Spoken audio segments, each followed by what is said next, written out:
Welcome to the ICC Cricket Academy, everyone, ladies and gents. We're all excited for this 46th game of ICC Academy Arabian Cricket League. And of course, powered by Fan Code. We are really eager to watch this game, which is all set in all readiness with Dubai Gymkhana taking on future Mattress. And also, it's time for the toss as well, as the two captains are out there with Ahmed Khwaja.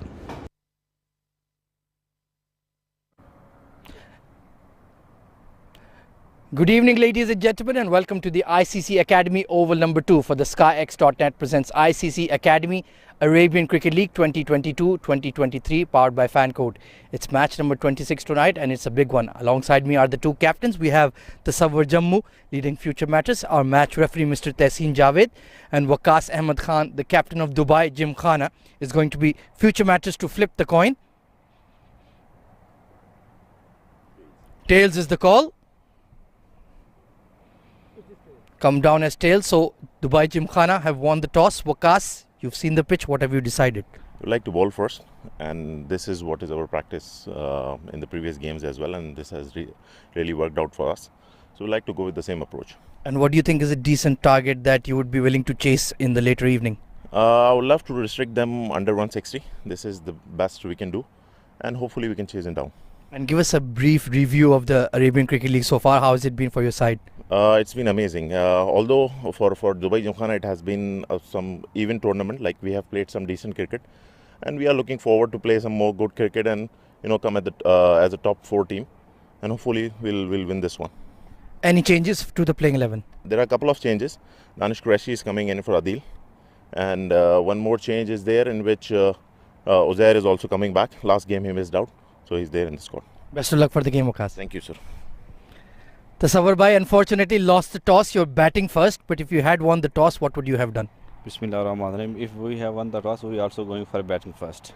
So you got what you wanted. 6 wins out of 6, looking to remain perfect in the group stage with the 7th match. Yeah, inshallah, because we have good record here.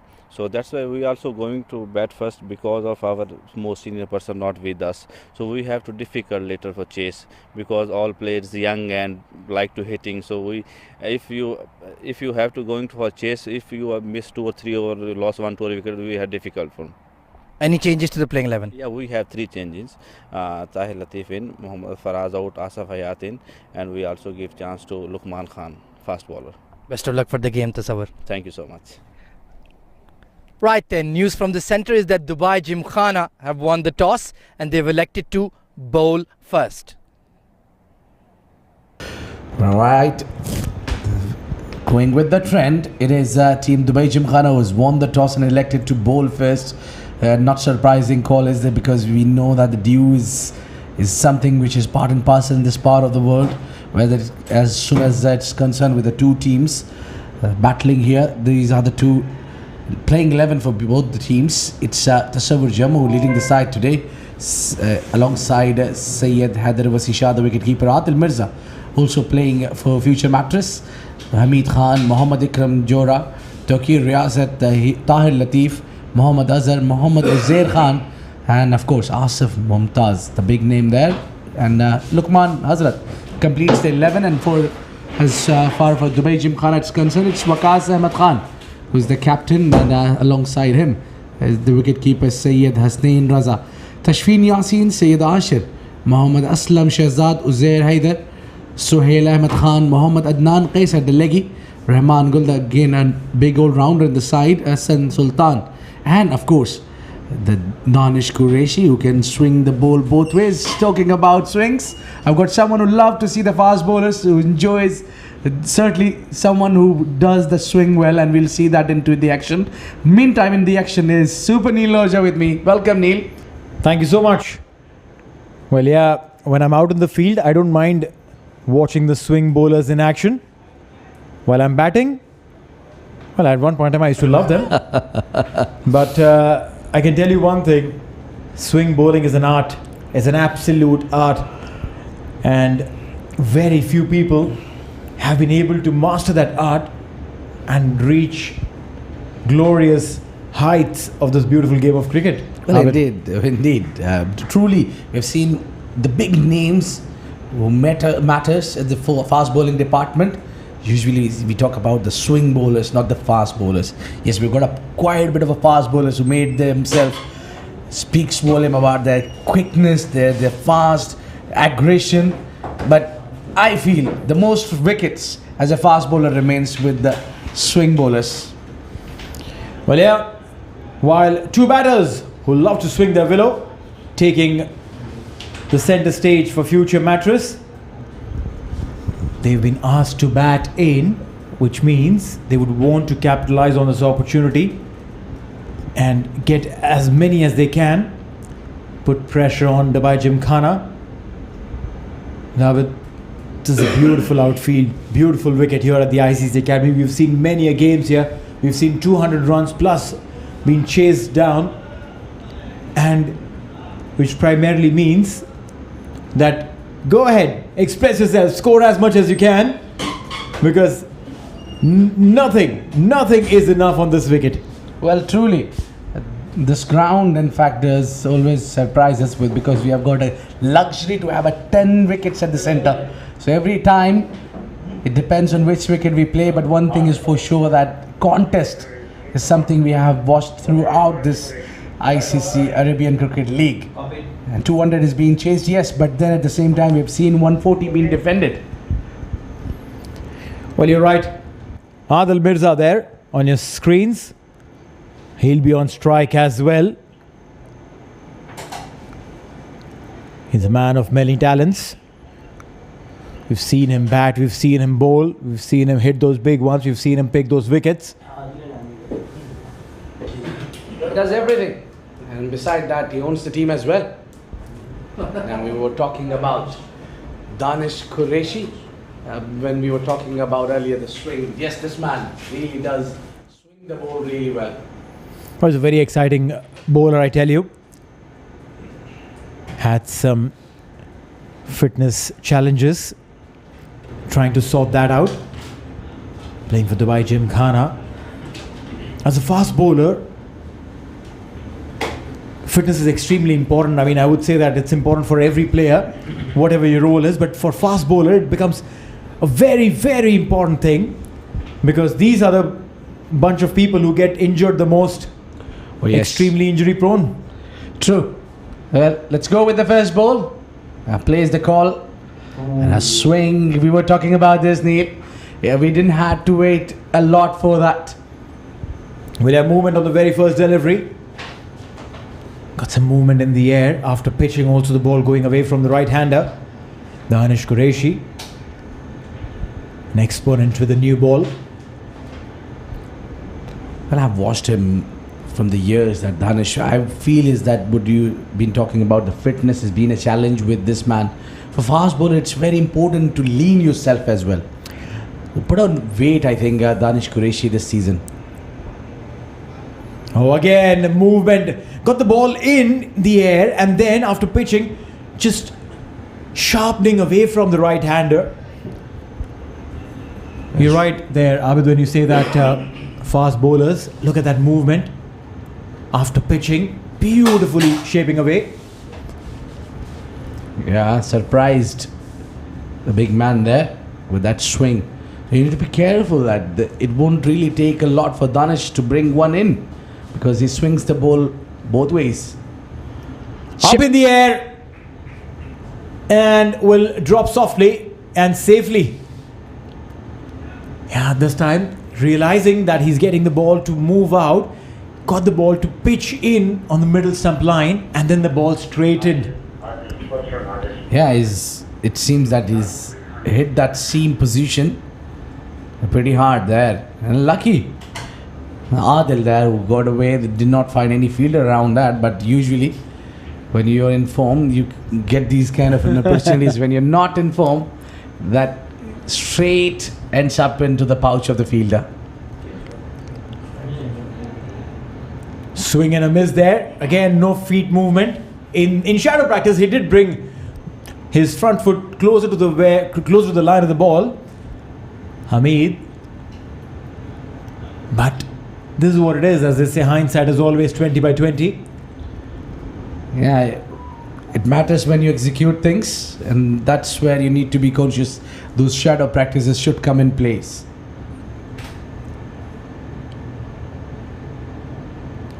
Oh, this time got that extra bounce off the wicket. And a dot ball. He's troubling the batters, I can tell you that. Well, I think it's batters who's troubling themselves, because it's the first over. Definitely the ball will swing. We've been talking about this wicket, and we've been talking about this man who swings the ball really well. So it's just that you need to apply yourself first. Do not go hard at the bowler. And Hamid seems to be having a different plan altogether. Both those occasions he's tried to go big. Last ball of the over. Been a very good over so far, and a big shout. Is the umpire interested? Yes, he is. And the persistence of Danish Qureshi has rewarded him with a wicket. Hamid is gone. The very first over. The hard-hitting Hamid perishes. A thick outside edge and a very good catch by the wicket-keeper. Well, indeed, he was in a hurry. He wanted to go hard from the ball one. Did not read the swing, and Danish gets a wicket that he was looking for. A big wicket going out on a duck. It's 1 for 1 at the end of 1.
Tashfeen Yassin will be operating from the ICC Academy, and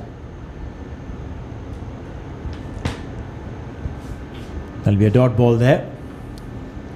It's a very good rhythmic bowler, Tashfeen.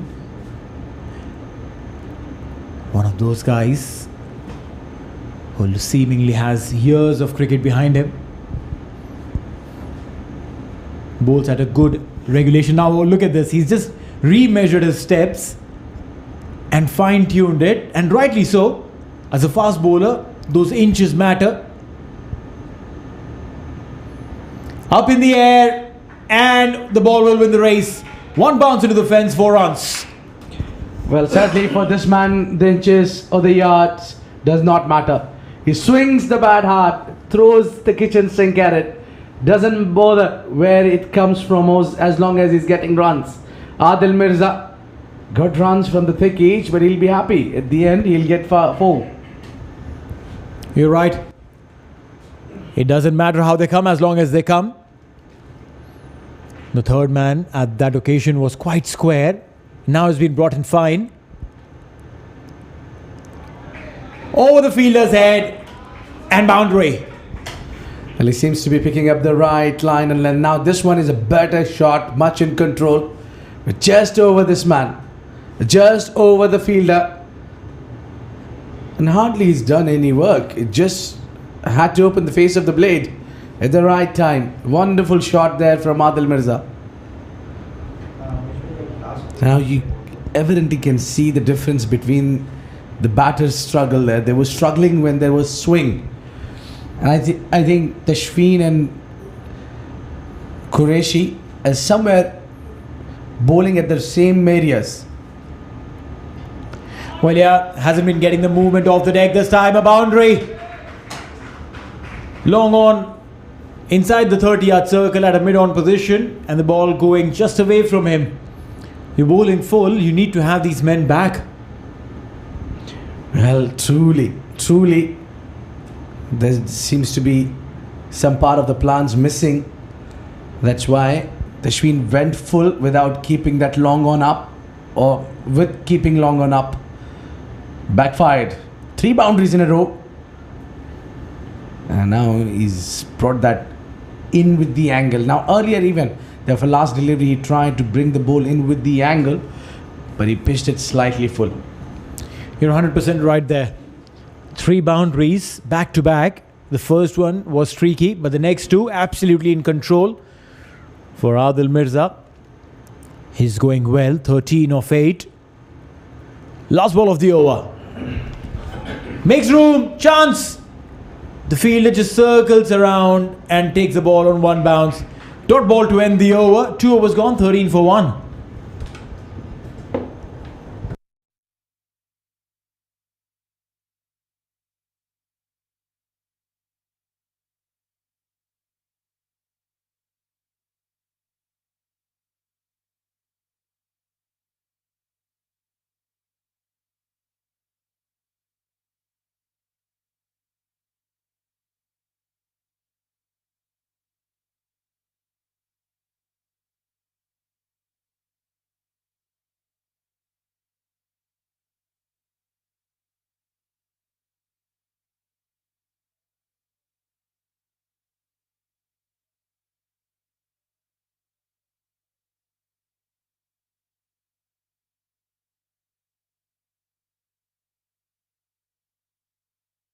And our first delivery for Syed Haider. The man in form will be up against Danish Qureshi and against the one who's got a wicket on his first over and will be really ruling high on the confident. No, you're absolutely right there, but I love the way Syed Haider came behind the ball, showed the full face of the bat and punched it back. He's got his eyes on from the very beginning. Into the gap, wanted to play there, but this is straight to the fielder. I just want to see if there was a catch. I actually want to see if there was a possibility. Yes, the way he's showing, looks like there was a chance. Looks like he's grasped it. Yeah, well, it's very evident from his reaction that it did carry, but it was a difficult one. But I think credit goes to him. He's saved a certain boundary as well. I mean, if that catch was taken, would have been a very big chance that could have been taken. Yeah, much better. Getting behind the line of the ball.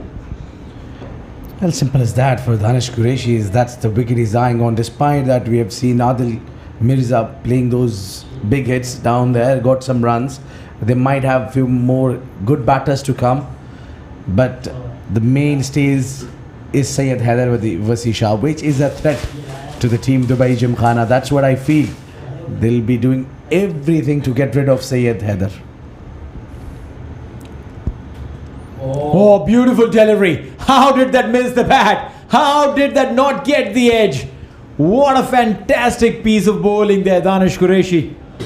And now you're bowling that to against someone who has a belter of runs on his name in this season and really is in a magical form.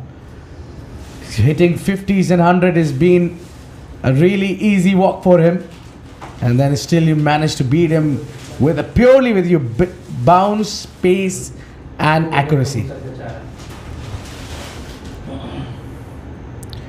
Beautiful movement off the deck yet again. He's asking those questions, Danish Qureshi, getting the ball to move in, making the ball to go away. He's doing it really, really well. One more delivery to go. Well, he's on a verge to get a maiden.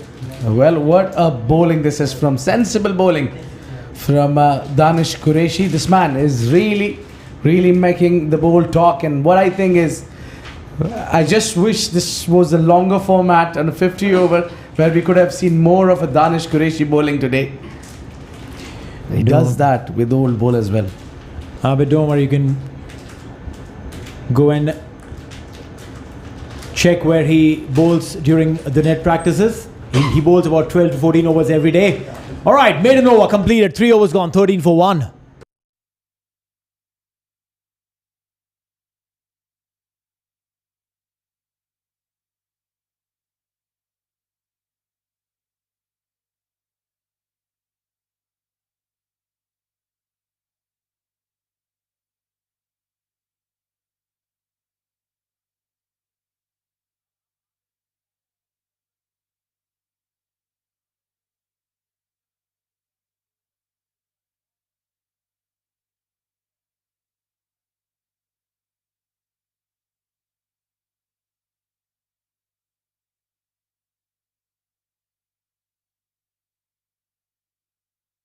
Tashfeen will continue. Oh, now that is come on to the bat. And that will travel the distance. It seems to be, yes, it does go and hit the rope. 4 runs for a future Mattress. I want to see what kind of bat is he using there, Adil Mirza. Because just a little bit of connection and the ball is travelling. I'm sure that if not more, it's at least a 20,000 dirhams bat. Well, it does not really matter when you're playing the game. It's the execution, how you do it. No matter what willow you're playing, but you have to middle it. Yeah, there are a few willows. Those take the ball out.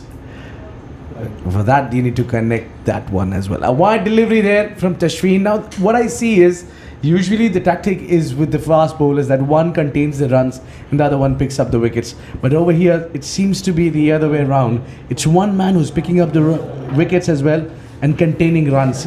Danish Qureshi is in a situation where he needs a partner to contain at least runs. Very well spotted there, Abid. You're right. Both the roles are done by Danish Qureshi. He's containing and picking wickets.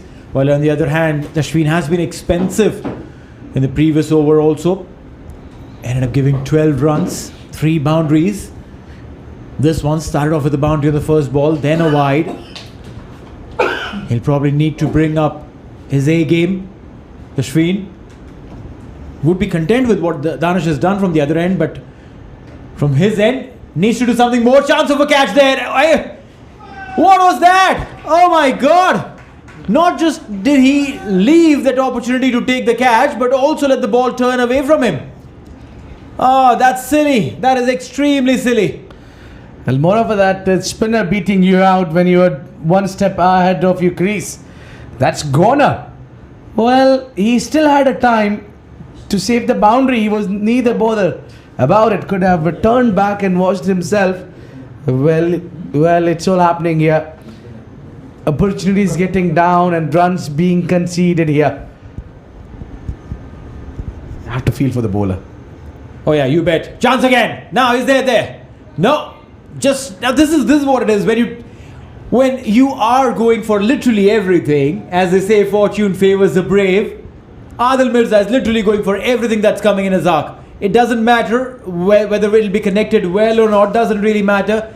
He's brave enough to go for everything, and fortune is by his side today. Well, indeed, we've seen in a couple of occasions there. From the first ball, in fact, the ball was in the air, and he's kept on doing that. Every single ball that he made room and went for a big shot. Now at the other end, where you see Syed Haider getting use of that and taking his time, trying to understand the bowler in the wicket and how the tactics is going. So that's the more Adil Mirza accelerate, that is more beneficial for the team and Syed Haider as well. He'll need to get those runs coming, at least singles and doubles, if not boundaries. Steps down and has played it uppishly. There's a long boundary there. That mid-wicket boundary is extremely long. Get a single and that'll be the end of the over. 4 overs gone, 24 for 1.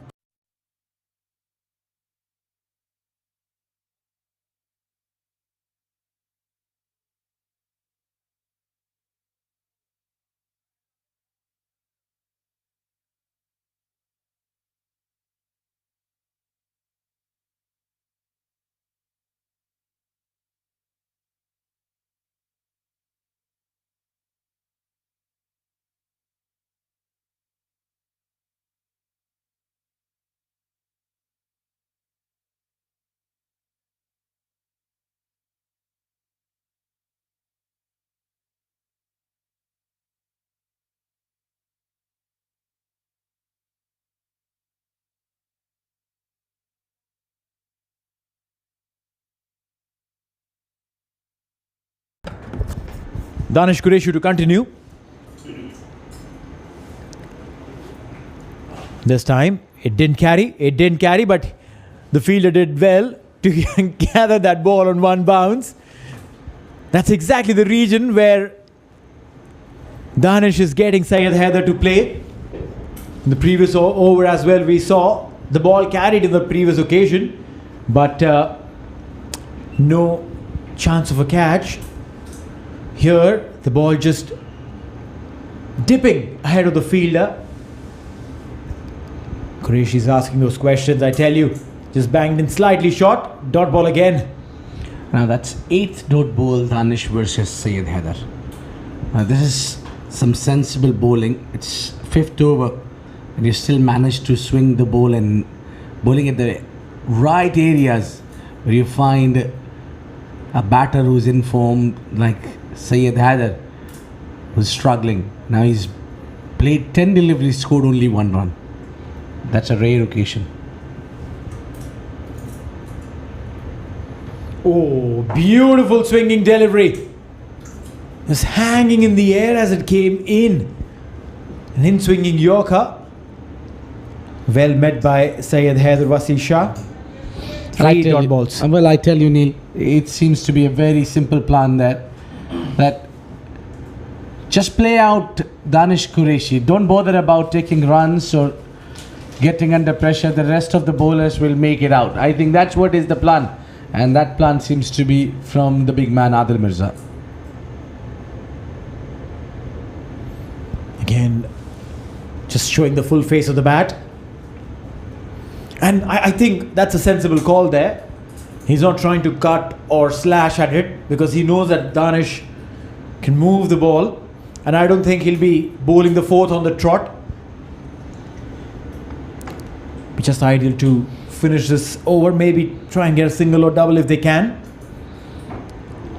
Yeah, indeed. What I think is that it's not that Danish will not be able to bowl the 4th, but it will be sensible to bring him back when he is having 1 over in the tank and you're trying to contain runs. This man can be very lethal there. Now, he's on a verge to complete his 2nd maiden over. And before this, mind you, out of this 17 deliveries, he's picked up 1 wicket and given only 1 run. What a spell this is. Phenomenal. 1 last delivery to go. And you're absolutely right. Even if he comes into bowl now, the batters will just see him through. So there's no need to do that. Bring him after a little break. And a dot ball to end the over. 2 back-to-back maidens for Danish Qureshi. What a splendid spell he's bowling. 5 overs gone. It's 24 for 1.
Well, it's a final over of a power play. And there is a change in the bowling. Tashfeen has been taken out of the attack and they brought in Uzair Haider to accompany Danish Qureshi. Doesn't seem to be that he'll be continuing the next over as well. Well, there is a very difficult call for the captain if he should go with Danish Qureshi, who's bowling well, or he should keep his over in the tank. Goes big, goes high to the fielder. Oh, well, Rahman Gul there just giving it up, and now Vakas as well. So maybe it's the right time to call in the com box my partner in crime, AZ. Ahmed Khwaja, welcome to the com box. Thank you very much, Abid, aka AB. Welcome back to the UAE. Been traveling all over the world. Oh, big shot by Adil Mirza, and he's connected, smacking into the side screen for half a dozen. Well, I'm still surprised how that side screen is still standing tall. What a hit that was! Monster hit! Well, boy, what a connection that has been. Hits it straight over the bowler's head, and is still standing as if he have done nothing. Yeah, he really muscled that ball, didn't he? He's a big lad, Adil Mirza. When he connects, that ball stays hit, and Uzair Haider immediately under a bit of pressure here. Bowled him! The perfect response. Full and straight, and went through his defense. Second wicket down for future Mattress. Well, I think he's done his job pretty well. 16 deliveries, 28, where the other end was die and was not getting runs. This man was getting runs at least from every part of the ground, and will be a satisfied day for him. 28 of 17, he walks out. Adil Mirza departs. It's a 2 wickets down now after scoring 30.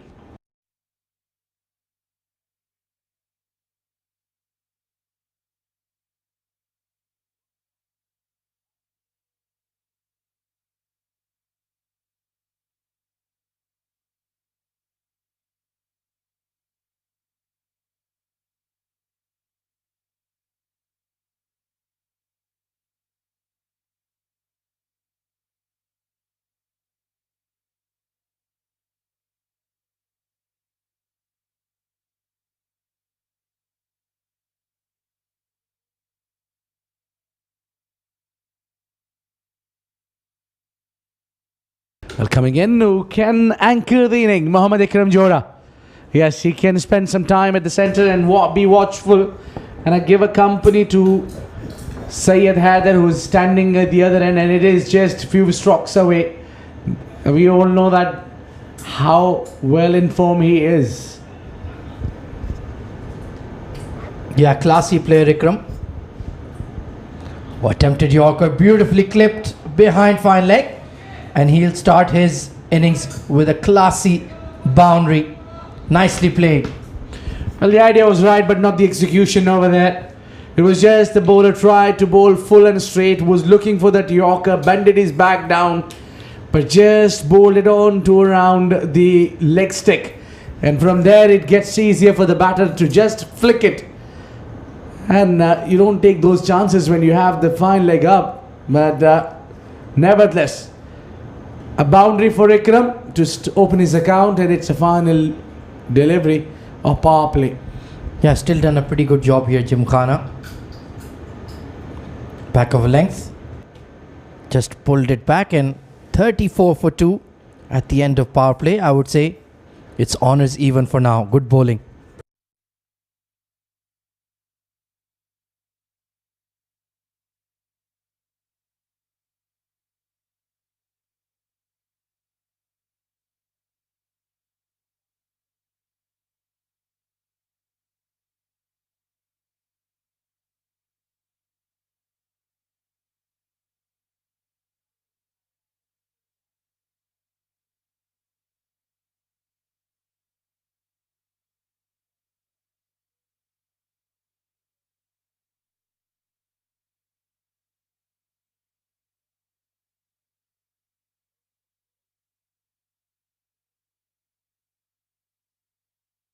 So Tashfeen Yassin to continue.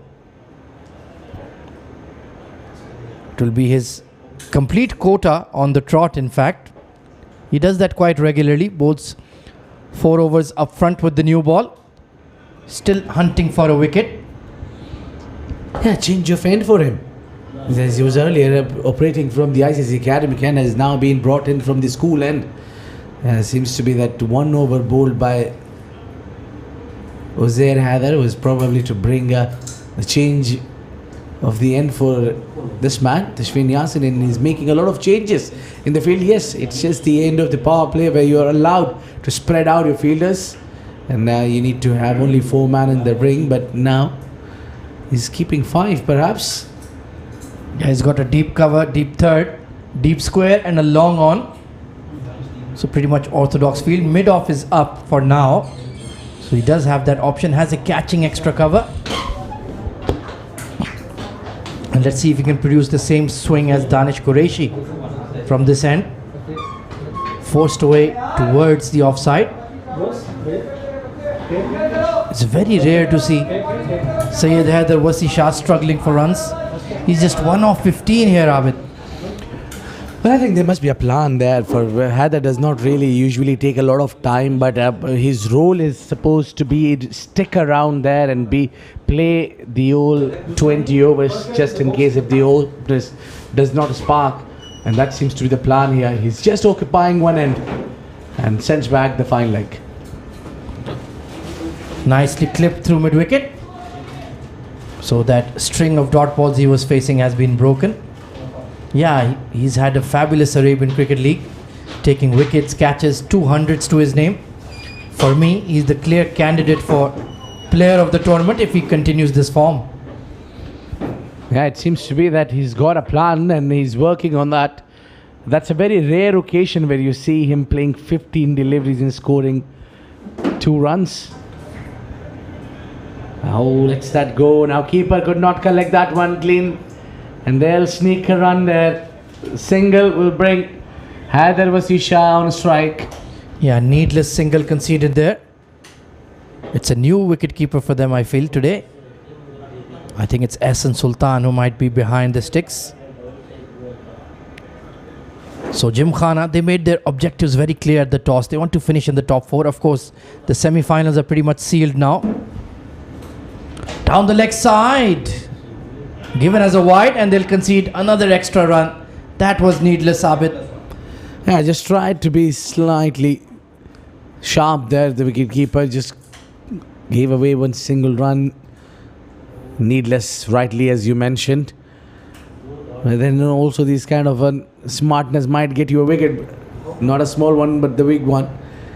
But also that it just eases the pressure on the batters when they get runs somehow, if they're not getting from the meat of the bat. Completely agree with you there. Good looking on drive there from Ikram. There is a long on in place. He's been struggling for runs in the Arabian Cricket League, but tonight he has an opportunity to bat deep. Maybe till the 13th, 14th over. He's so good on the offside, especially against the spinners. Yeah, and also the way he started his account, he's just came in and played some flick on the onside to get 4 runs and got off the mark. Beautiful way. And that also gives you some confidence to proceed your inning and keep on scoring some runs. Onto the pads once again. Tashfeen not quite been as accurate as he was from the academy end, but no harm done. Current run rate is just hovering around 5.5, so not much damage done.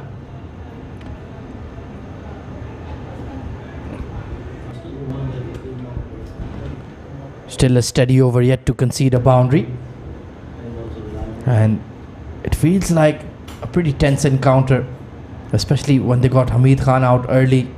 Adil Mirza for a quick fire cameo. Once again down the leg side, and this time mishandled by the keeper. So they're just leaking needless runs. Yeah, as you can see the way he threw his gloves down there, he was frustrated not being able to collect that clean. But that happens with the wicketkeeper. At times you lose your focus. Plus it's his first match at this venue. You won't know the conditions as well as the other glove men. It can get very slippery. That dew factor is a big nuisance, especially in these late night games. Steps out and pulls it. And over the square leg for a maximum. That's the Syed Haider Wasi shot we've seen throughout the Arabian Cricket League.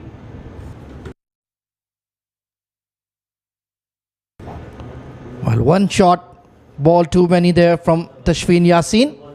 And Wasi shot deposits it for 6. End of 7 overs, 47 for 2.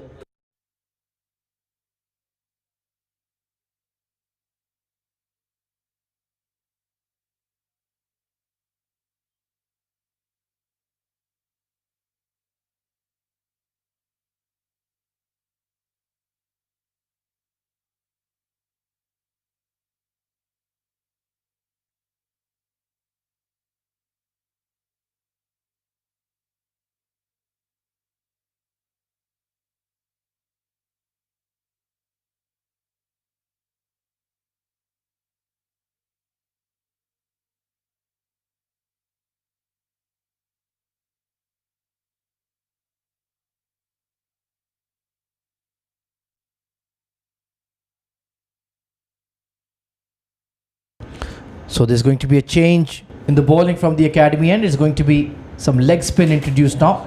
Adnan Kaisar. Important phase of the game here, AB. Well, Lazy, what I think is there's a lot of tensions for the captain. It's a thankless job to lead a side, and especially when you're playing against future Mattress, let me tell you that before show. But now you really kept on locked with two minds that should I go with my spearhead bowlers? Danish Qureshi should bowl that his 4th over. Should Uzair continue bowling? What should be the scenario? And in the meantime, you bring the spinner in. Nicely bowled there. Yeah, you're absolutely spot on. Uzair just took a wicket but pulled from the attack. And also another reason is the wet ball. Later in the evening, when the outfield gets very soggy, it becomes almost impossible for your wrist spinners to be effective. So it's always difficult for the captains out there. Nicely cut away in the gap behind point. Beautiful shot there from Ikram Johra. He made that look so easy. Well, beautiful execution there. The way he's gone onto back foot and just sliced it and found that gap just between the two fielder, made it look simple and really crusty. Beautiful crafting that 4 runs. Well, they've changed the fielder now, but if you're going to bowl short and slightly wide, that's not going to help you. Current run rate just inching towards 7 runs per over. All that good work done in the power play is being undone. Foolish delivery this time. You can overpitch the ball, but if you bowl it short, you will always be hammered. And Adnan Kaisar needs to get it right. Crucial phase of the game. Current partnership has grown to 23 runs. Ikram Johra, 15 off 6, is batting beautifully. Nicely worked away to deep cover. That's where he needs to be. And at the other end, you see Ikram is trying to get those boundaries and just trying to keep that scoreboard ticking. At the other end, you see say there that he's just holding the ship. He's playing too many dot balls. Just 2 runs of 19. Outside edge. Where's the slipper? It will run away to short third for a boundary. Well, once again a chance created, but there's nobody to take it. Well, he was surprised to see that flipper coming in and there was no slip in place. I got him perfectly, the plan execution, but the field placement is something that needs to be considered here. They might need a slip in.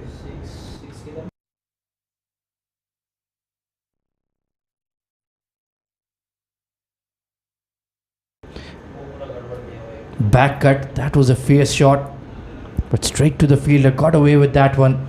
Expensive over from Adnan Kaisar. 56 for 2.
So it's going to be a new bowler introduced. Sohail Ahmed Khan, left arm spinner. Lofted immediately towards the left of extra. Beautiful shot and a beautiful boundary. And now things look slightly different here for Future Mattress. They are accelerating some runs here. This time Vikram Johra plays on the height and beautifully done, and that's the way you need to put a pressure on the opponents. The new bowler, you go against him on a very first delivery 4-4, and that's one way to put the pressure. Yeah, he's so good against the left arm spinners. Once again over extra, but more towards cover this time, and still gets a boundary. Back-to-back fours for Vikram Johra. Tonight may be his night. Oh, so he's limping, I think. Got himself hurt there, but he seems to be okay now. The boundaries, back-to-back boundaries, they just got that grip in the game. They picked up 2 wickets and it just got loosened up. And now we're seeing Future Mattress is looking solid, is getting runs. Yeah, I think his pride is hurt more than his feet there. So Sohail is immediately under pressure. Back-to-back boundaries. Vikram Johra, he seems to be in the mood tonight, looking for big runs. Of course, they did lose 2 wickets in the power play, so they need a partnership here. This has grown to 36 now between Wasi and Ikram. And that was bowled a lot quicker, just shouldering arms to that one. I tell you, if he bowls those quicker, it even gets easier for batters. Just they need to glide it. So now you need to mix it up. Just like that, back cut, but towards that deep cover. You don't want to feed Ikram in that area. I think it's Syed Hasnain who's out there at deep cover. He's the usual wicket keeper for this side. Interesting that he's opted not to don the gloves today. Yeah, and the wicket keeping has been slightly under the questions. Beautiful shot. Was he in the cap? Once again, like Abid mentioned, that back cut, he was bowling too quickly and he's jumped all over that for a boundary. It gets quite easier here. That's what the keeper is talking about. You need to be around the stumps to not offer width when you're bowling quick. They've got fast bowlers to do that job, not to you, Sohail. And that's why Future Mattress is undefeated in the Arabian Cricket League so far. They capitalize on any weakness, on any loose delivery. And once again, although Wasi was struggling, he was 1 for 15 off one stage. Now he's raised to 16, looking good. Once again, the same shot, action replay, and the result will remain the same as well, Abid. 4 boundaries in the over. Just it gets easier and easier when you offer width and bowl those quickers. And someone like Wasi, who's in tremendous nick, will never miss out there. 75 for 2 at the end of 9.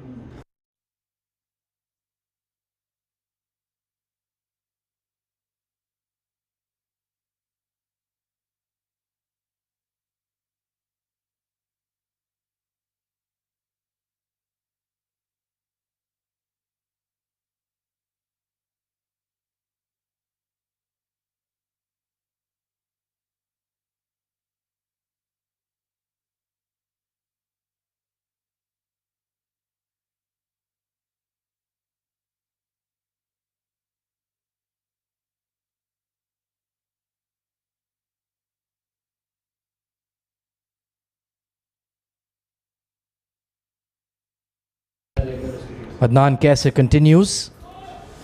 Nicely tucked away towards square leg. Pushing for 2, but good fielding there. Well, Sohail, he had a horror over 17 runs off it, but still working hard in the outfield. Yeah, quite a bit of a challenge there for the spinners to grip the ball, because we see already the dew has come in. And let me tell you, Izzy, the further we go the further it will disturb the bowlers. Maybe that's the idea. Oh, beautiful shot over extra cover. Has that gone for 6? It's a flat one. Beautiful shot there from Wasi and given as a 6. There you go. Well, what a perfect use of the feet, balance, hand and eye coordination. All the connections were matched and the result became even better.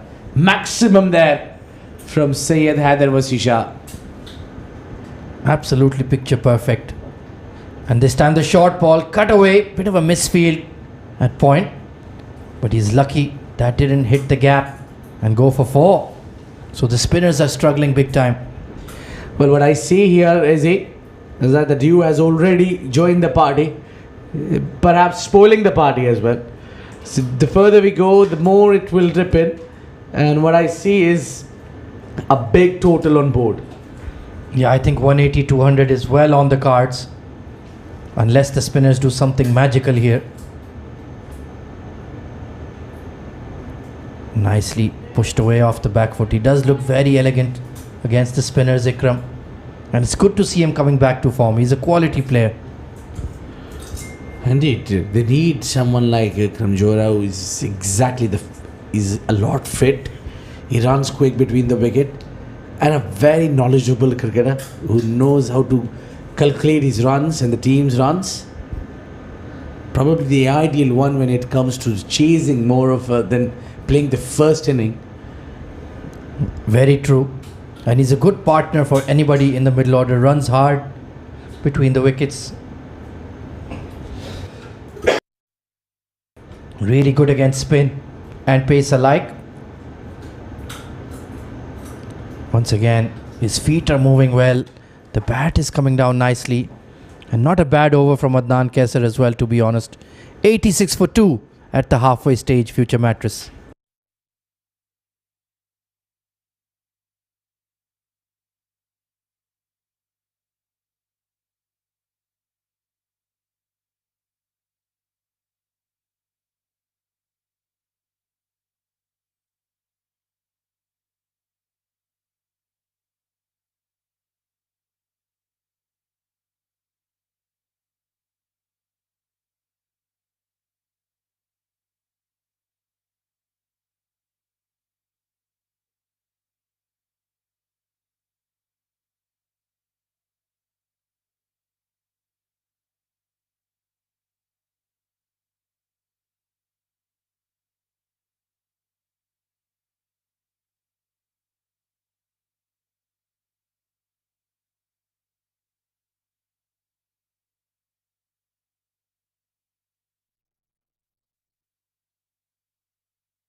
So there's going to be a change in the bowling. Syed Ashir Hussain, tall, medium pacer, replacing Sohail Khan from the school end rather.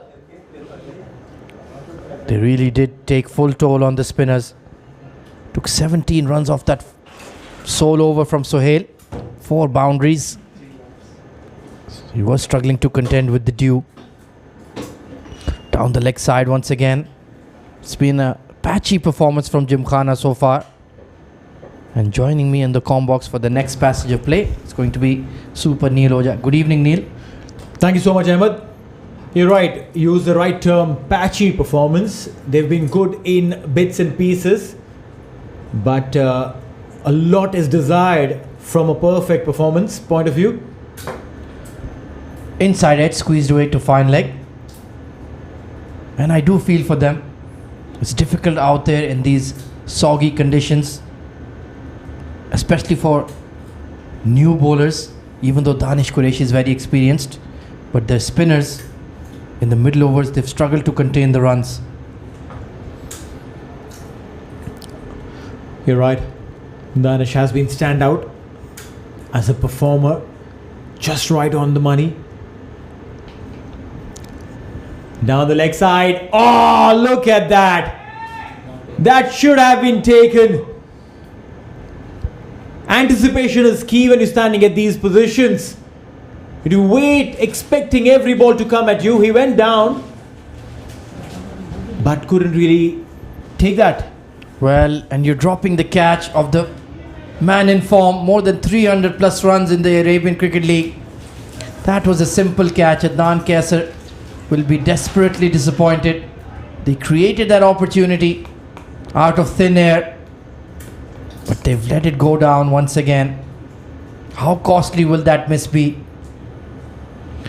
On the leg stump once again, and look at that flick from Ikram Johra. Immediately 6 off the blade. Well, that's right. You earn in line and you pay the price. Down the leg side and beautifully played. A maximum coming in. And this is the quality the future Mattresses batters. Yeah, they just keep coming at you, don't they? They were 30 for 2 at one stage, but this partnership has now swelled to 65 runs, and they're taking command of this innings. Of course, the unbeaten side in the tournament, 6 wins out of 6. They've secured their spot in the ACL semi-finals, and they're looking unstoppable, Neil. Well, rightly so. Absolutely steamrolling opponents at will.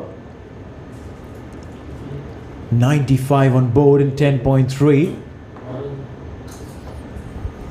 And Syed Asher needs to move away from that leg stump line. It's proving very costly. There is a deep fine leg and a deep mid wicket for him. Yeah, that's better. Much better. And the batters have to treat it with due respect as well. And look at that streak of water on the surface there, Neeloja. Well, yeah, future Mattress batters would be keeping that in mind. The ball, as much as it gets wet, gets heavier. So if you're trying to go aerial, you'll have to look for the shorter boundaries and not at the longer boundaries, because the ball will not carry. A. B. Try and play it on the ground as much as you can so that you can get a new ball. Because the ball will lose its shape the more it absorbs water. And you get a newer ball, a harder ball, you can play it comfortably. This time pulled away towards long on. Not in control there, was he? But it was a safe shot in the end. And all the calculations about restricting future Mattress to about 160, I think they need to add about 30 runs to that. If they have anything they're chasing below 200, I think Gymkhana are in the game. Well, yeah, it's going to be difficult to bowl on a dewy outfield like this. Cut away beautifully. And we'll race away towards the fence. 4 runs. Well, he made that look so easy, Ikram Johra. Lazily put away behind point for a fantastic boundary. 100 raised in just 11 overs. 101 for 2.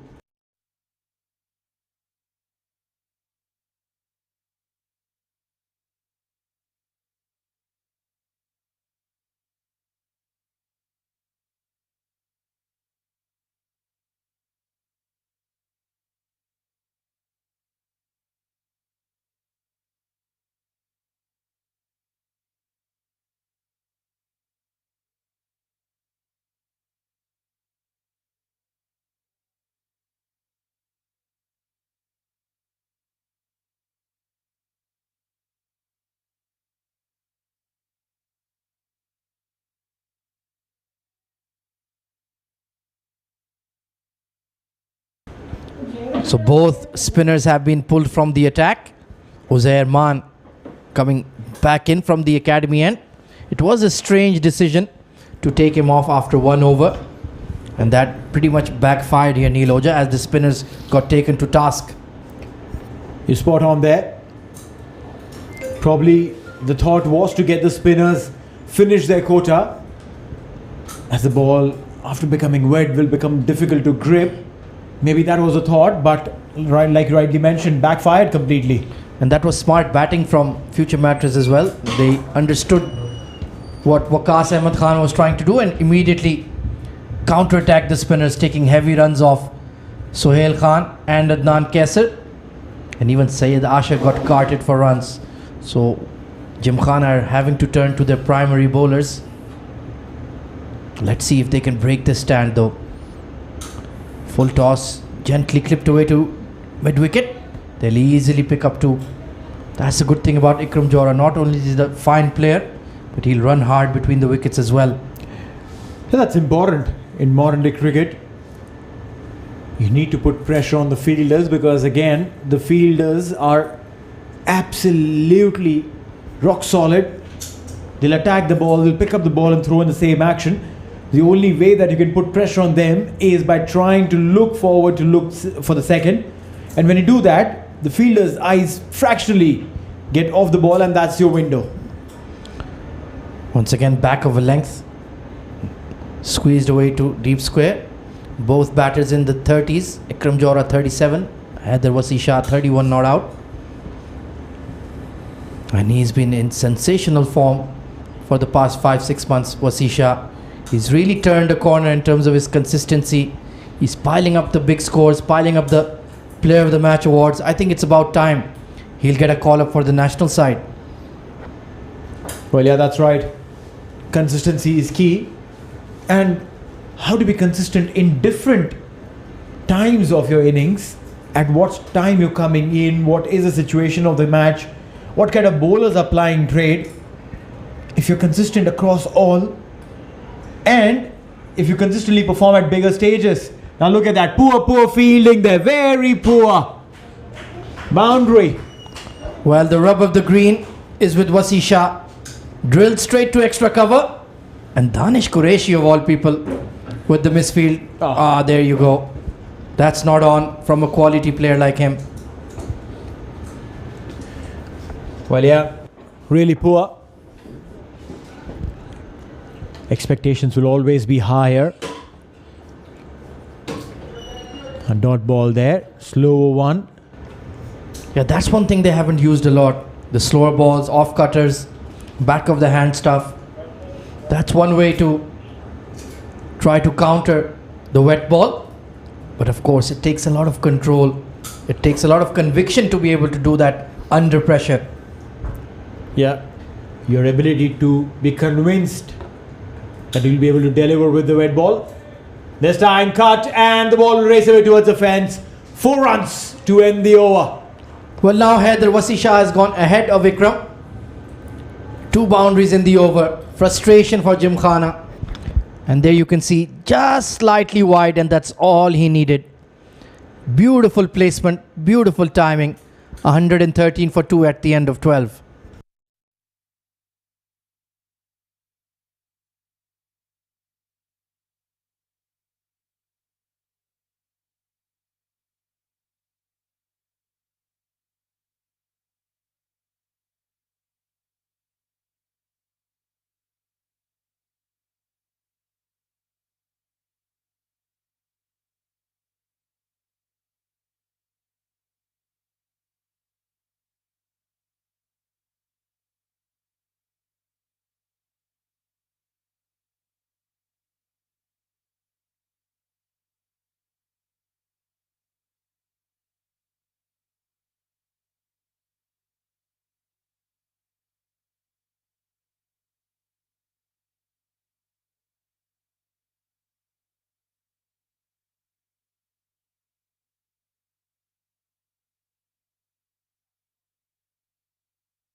So Syed Ashir Hussain will continue. He got carted for a fair few runs, but the captain is persisting with him. Beautiful square drive once again. Sweet timing from Ikram. It's taken him some time to come into form, but now he's looking in very, very good touch. Well, it doesn't matter if you have to take time as long as you deliver. Because that was the same case with Syed Haider Wasisha. Took 13 deliveries and was on just a single.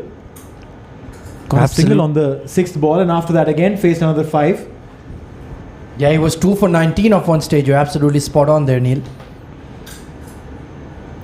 So it looks like they're just settling in for the long haul. 85-run partnership, and none of the bowlers are really bothering them at the moment.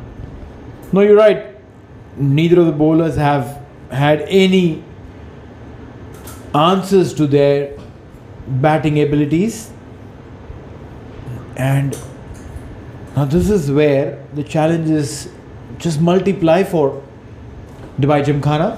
Who do they go to? Oh, fanciful.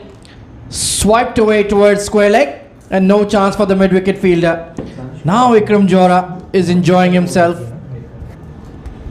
Took that from outside off and carted it over square leg. Well, yeah, modern day cricket.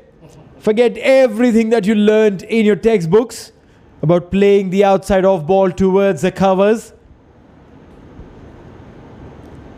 The modern day 360-degree batters, they'll play the ball fetching it wide outside off stump and will play it towards fine leg.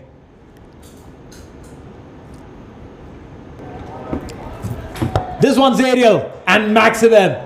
Absolutely clean hitting. 10 runs coming off these two deliveries. Well, that was in the slot, and Ikram Johra said, I'll have a piece of that. Bang! Straight down the ground and long off. As soon as he saw the shot, turned around and hopped over the fence. 6 runs. 48 now for Ikram. Fantastic innings.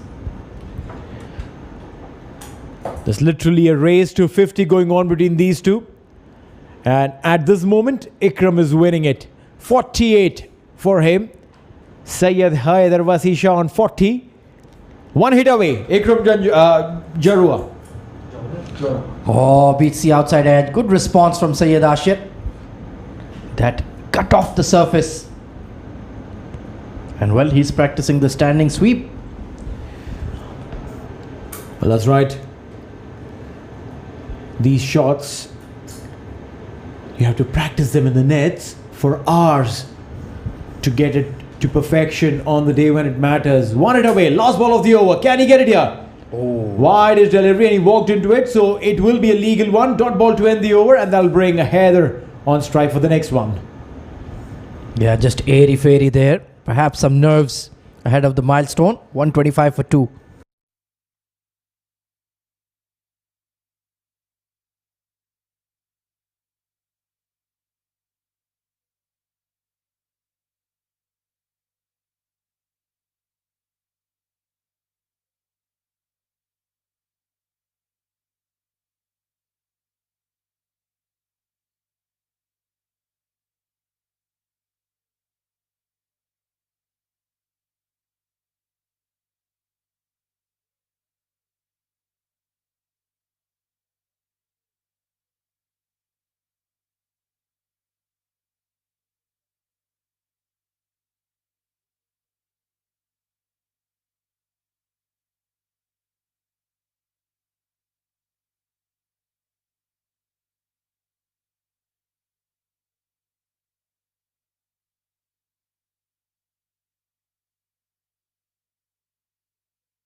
Well, a lengthy delay there. We were selecting a new ball. And meanwhile, Gymkhana have selected a new bowler, Rahman Gul. Very experienced campaigner. Bowls a bit of all sorts of spin. Mystery spin, off spin, leg break. Let's see if he can just pull this heavy scoring back from future Mattress. Now we are bringing back the spinners because there's a change in ball. The spinners will be able to grip the ball better, maybe trying to sneak in a few overs. But I think that's a very defensive approach. Completely agree, Neil. Cut away towards the cover sweeper. Yeah, they're not really looking for wickets, are they? It's just about run conservation. And at this ground, that's a very tall order. Yeah, you got the fresher ball. Danish Qureshi has 1 over left. Bring him in. Try and get a wicket. Both of these guys might be tentative because they're in their 40s. Try and sneak in a wicket here.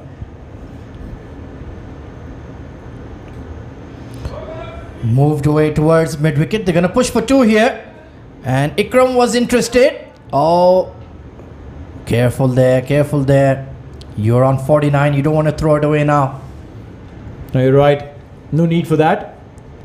Enough of overs remaining to go for the big ones and get those runs in.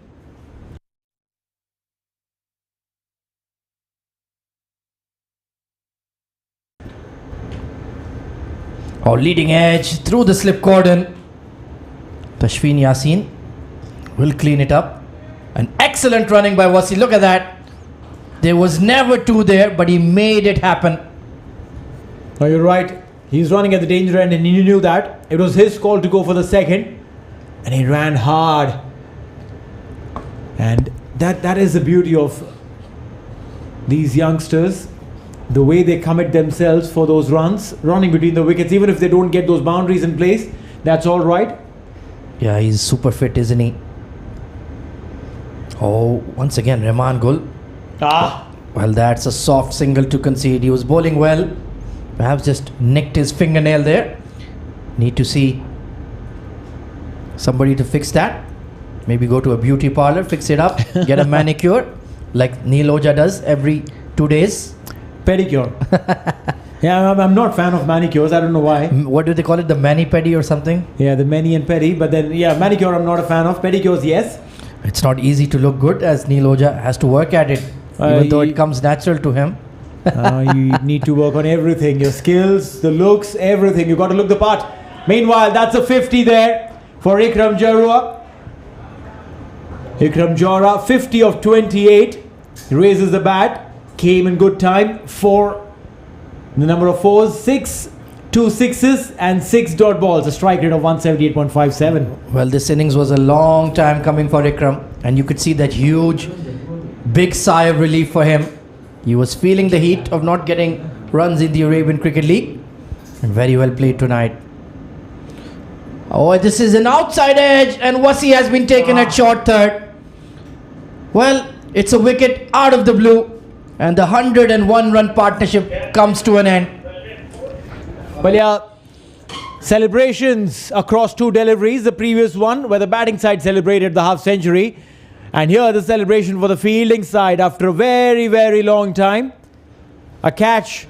And I think it was just a little bit of lapse in concentration for Syed Haider Wasi Shah. Out on 44 of 36. A well-composed innings comes to an end. 131 for 3.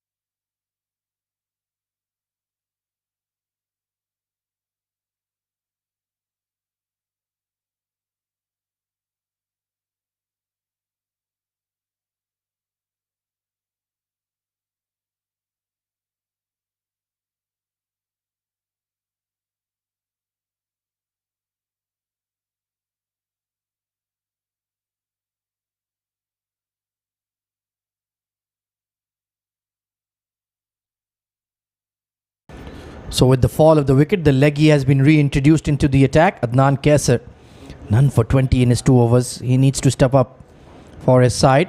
Tawqir Riyasat, the new batter in. Very clean striker of the ball. Genuine all-rounder. And he's a good option to have at number 5, Neil. You're right. A very good option there. He'll be giving company to Ikram Jora. Ikram 50 of 28. Just completed a 101 run partnership alongside Syed Haider Wasisha. Yeah, he needs to manage this innings now. Still 6 overs to go. Well bowled. I think with that replacement ball, they are bowling slightly better here, Neil. Oh, absolutely. But then I honestly, to be very, very honest, I thought that the replacement ball will favour the batters, because with the nice hard ball coming in, the ball will come better onto the bat. With the dew settling in, the ball will skid in, and the batters will have a good time. But it's completely the opposite. The previous over was completely in favour of the bowling side. Big shot by Tawqir Riyasat. He announces his presence with a 6. Well, yeah, this is what I was talking about. Harder ball meets the bat and gets dispatched. Maximum. Beautifully played. Went to the school and returned. Yeah, there was no... He just bowled it there. Didn't really rip it. And Tawqir, very smart cricketer. He knows when to counter-attack. So he's starting his innings with a bang. Adnan Kaisar, pardon me, under pressure. But this time he goes again, and it's even bigger, even longer, even higher. Same result. Back-to-back sixes there for Tawqir Riyasat.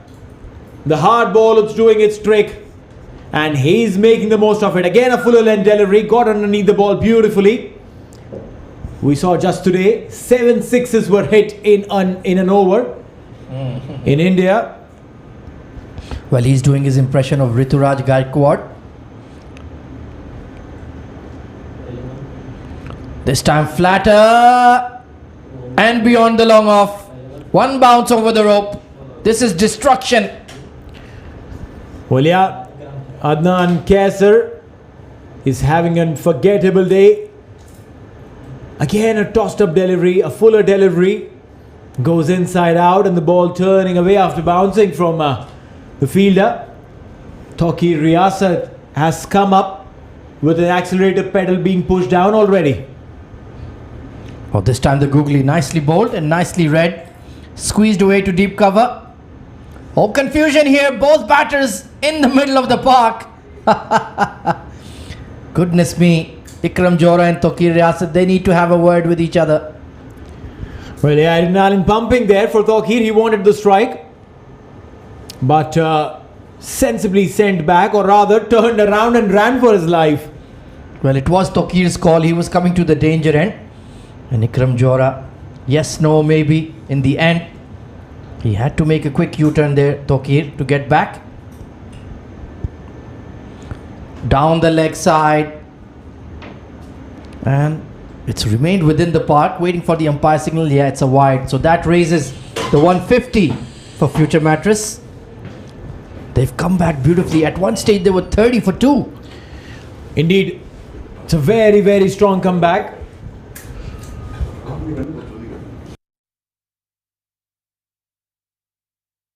Last ball of the over. Where does this one go?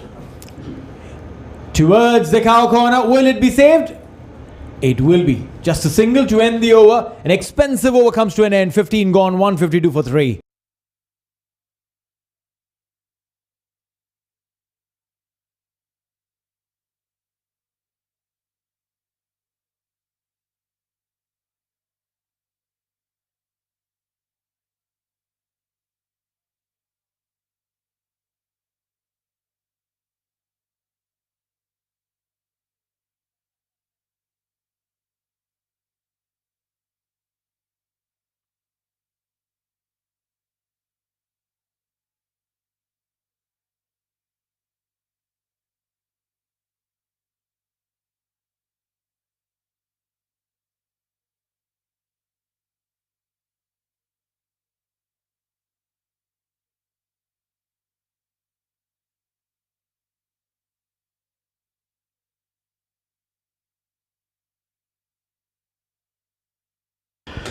solidly behind that Tokir Riyasat alongside Ikram Johra, just kind of anchoring this inning, and those acceleration in the last over of Adnan Kaisar has gone for plenty of runs.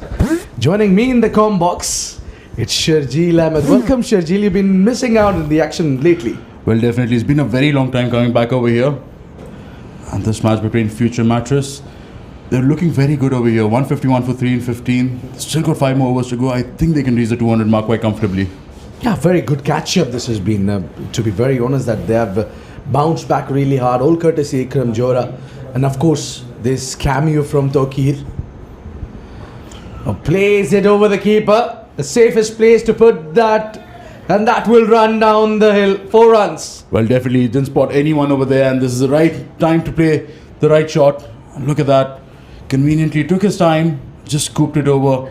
And got it over the keeper's head quite comfortably. It's getting tougher for the spinners there to grip the ball. It seems that the ball did not turn. And even while going towards the fence, you can just see that that spark of the ball, that relieving the water behind. It says that a huge dew is joining here. Well, this one lofted up, lofted high in the air. 2 fielders under it. And dropped by him. Well, a mere chance going down for them.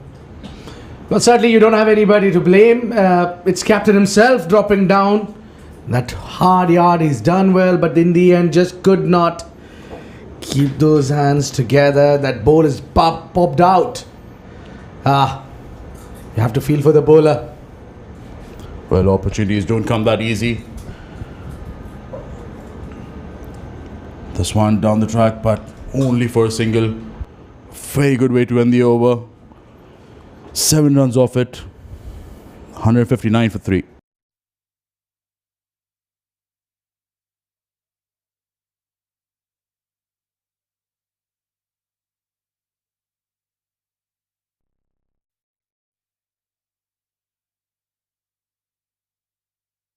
This time put it away towards the backward point deep. There is Danish Qureshi who will do that sweeper job, and that will conclude the over.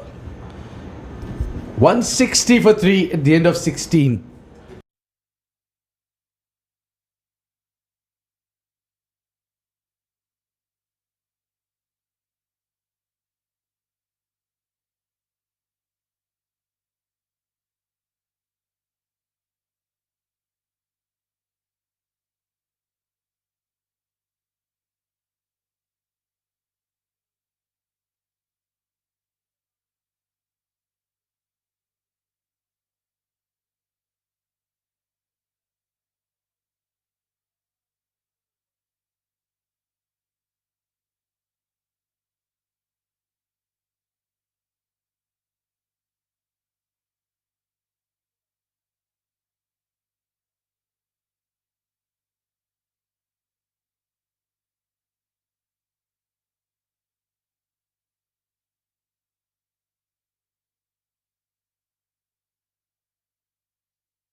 So Zair Heather just trying to find that perfect Yorker and the flick of the wrist, and you can see that they did not take runs, just flicking there, and got way back into the cow corner.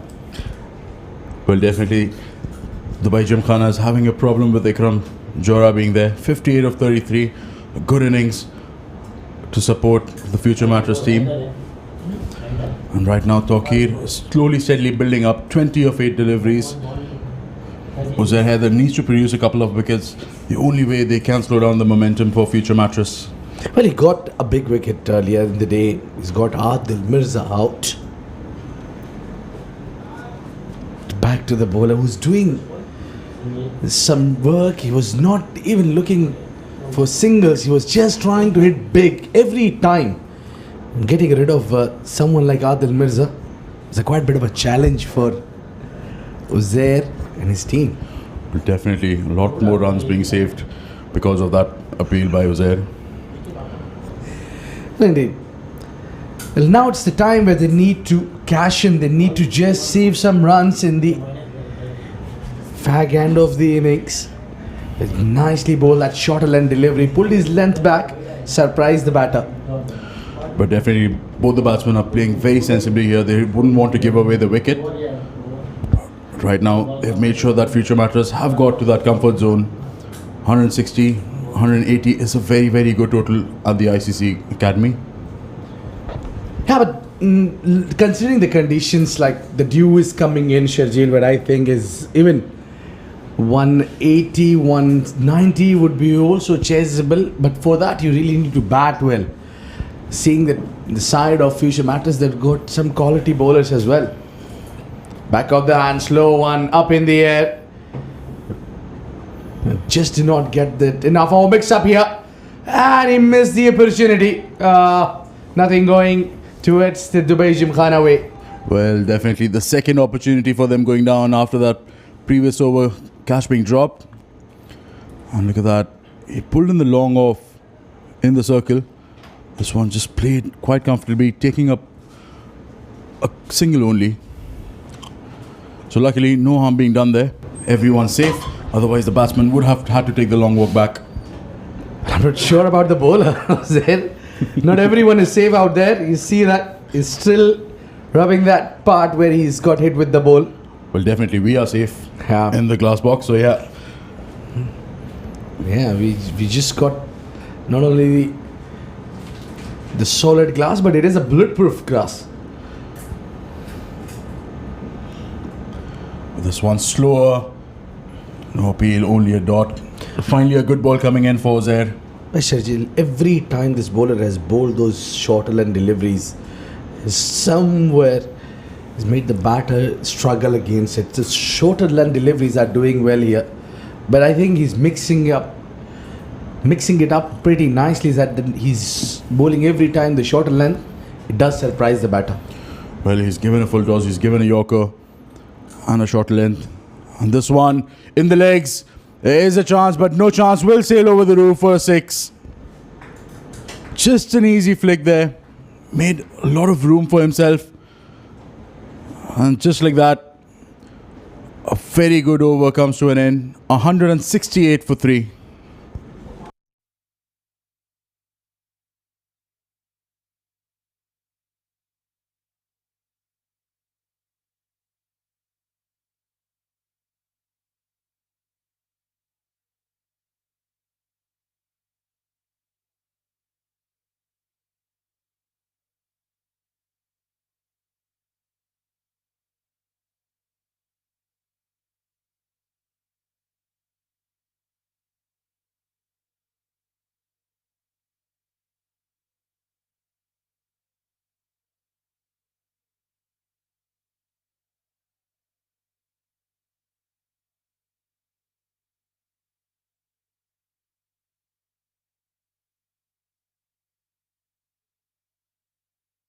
The spinner onto the attack still. Not sure the idea will work here, but one thing is for sure, we're talking about runs, and it is the runs. And this time it is Toki Riyasat who's taking things on his hands and doing it so well. Well, not a pleasant sight for any bowler to start off with a boundary. And Rahman not too happy with it. Tokir picking up the pace, 25 of 12. And he is dealing in boundaries at the moment. And I think that accelerator which was required for the team Future Mattress, it was Tokir Riyasat who came in and did that work which was required exactly. Playing a cameo role here. He's batting over 200 strike rate. Well, definitely very meaningful innings there. This one tried getting the outside edge. Will race to the boundary. Well, you just can't set the slip cordon here at this juncture of the game. But you need to feel for the bowler. He's bowled it really well, angled it in, and just the toe end of the bat. No slip at slip scored, and that ball will run for 4 runs. And these are very crucial runs. Very crucial runs.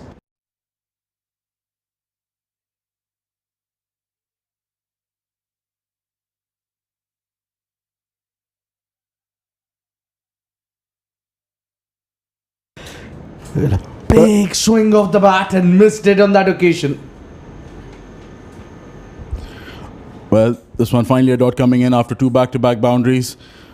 So Rahman, I think he will want to restrict this over to only those boundaries. But you never know. Ikram Johra on one end, Tawqir facing on the other end. Charges up in the air, fielder underneath. Captain takes the catch. What a relief to see the back of Tawqir Riyasat. He was scoring runs for fun, and this time the same bowler and same fielder. This time the combo worked, and he held the catch. Well, this time I think the captain didn't want to take any chances. He got there comfortably, took the catch, has taken the wicket of Tawqir Riyasat. He goes back for 29 of 15, 176 for 3.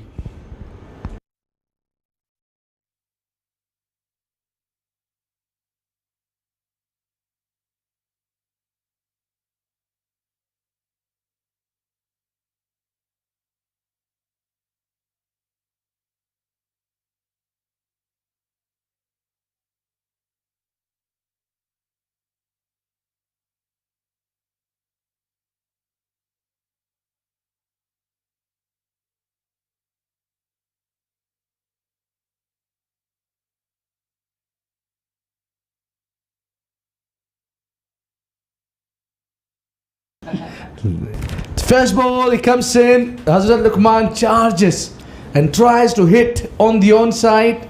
The big heave will give him only 1 run, but he'll take it. He opens his account with a single. Well, he's got the inform Ikram Johra on strike, 64 of 35. And I think he will stay towards the end of the innings to make sure that future matters get to the 200 mark at least. Final ball, played with soft hands, just a dot. Good way to end the over, 177 for 4.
Had to bowl the penultimate over. Bowls it right in front of the batter. That toe-crushing Yorker.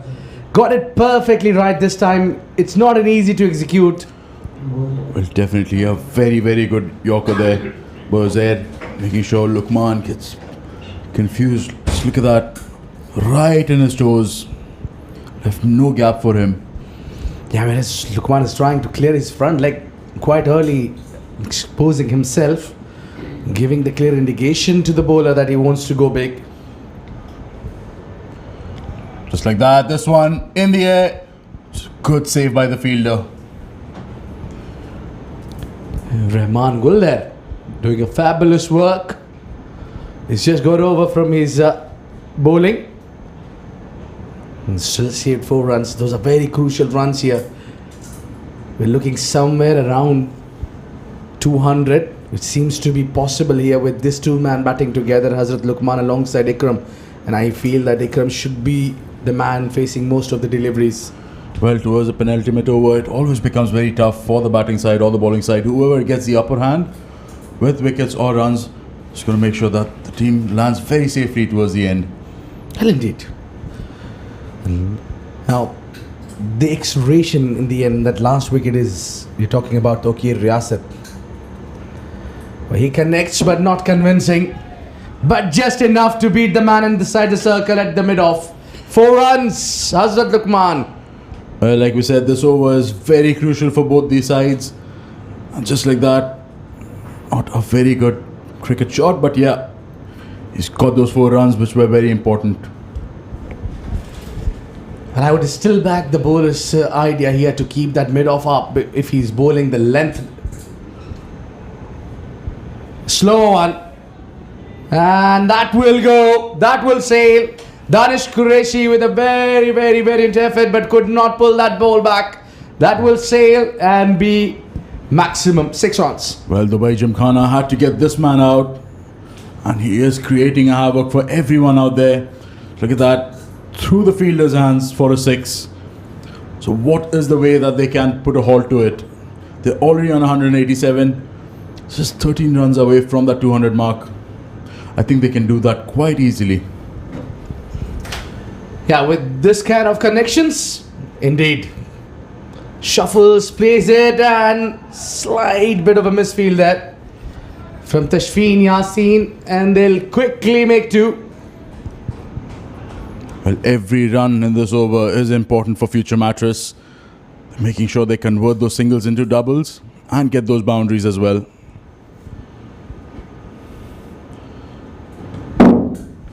One final good delivery. One final good delivery, that's what we are looking at. Into the penultimate over. Uzair, can he get rid of this man, Ikram Johra? A dot ball is a gold dust here. End of the over. It's 19 gone, 189 for 4.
Danish Qureshi into the final over of this first innings. Goes with that angling in, and they'll quickly get 1, or perhaps they'll be looking for 2. No backup there. Well, these are crucial runs, let me tell you. Well, not a right time to get those overthrows. There was no one backing up near the stumps. He shouldn't have gone for that throw. Only a single would have done.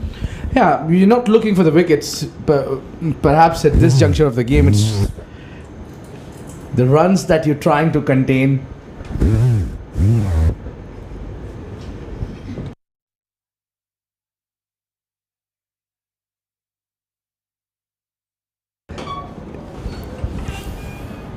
Well, he goes big on the onside. It's gone out of here. It's somewhere at the glass part, and the glass is still safe. Well, this man, Ikram Johra, has turned everything around for Dubai Gymkhana. Our future Mattress is cruising towards this innings. 197 runs, 4 more deliveries to go. What a clean hit that was. Solid connection. And that was a massive hit from Hazrat Luqman. Known as a bowler, more of an all-rounder nowadays, scoring runs for fun. Well, I think that's the only way to keep him quiet, but not convincing fielding. And they'll complete 2. If you need quick runner, you ask Ikram Johra to do that. He's fantastic when it comes to running between the wickets. Well, there's a point where Future Mattress is relaxed. They've reached the 200 mark. I think from here, anything is going to be very tough for the Gymkhana to chase. Yeah, that psychological benefit as well. Oh, full toss. How often have you seen that full toss, an easy one, the juicy ones, missed by the batter? Well, this, if could have connected, would have sailed over the fence quite easily. Well, I think that those eyes has been lit up. Was not expecting that kind of a delivery will come in at this juncture, and that too from someone like Danish Qureshi. Who's given 11 is 3.4. Well, this one picked up. Will land safely, but they will pick up a couple quite comfortably there. Yeah, finally the 200 comes up for Future Mattress. They'll be satisfied. Not a convincing start it was for the team Future Mattress. They had a bit of a sluttering start. They lost wicket, and Danish Qureshi given only 1 runs out of his 3 overs. Well, reaching 200 is always a sight of satisfaction for any team. Yeah, it does satisfy the captain. Final delivery.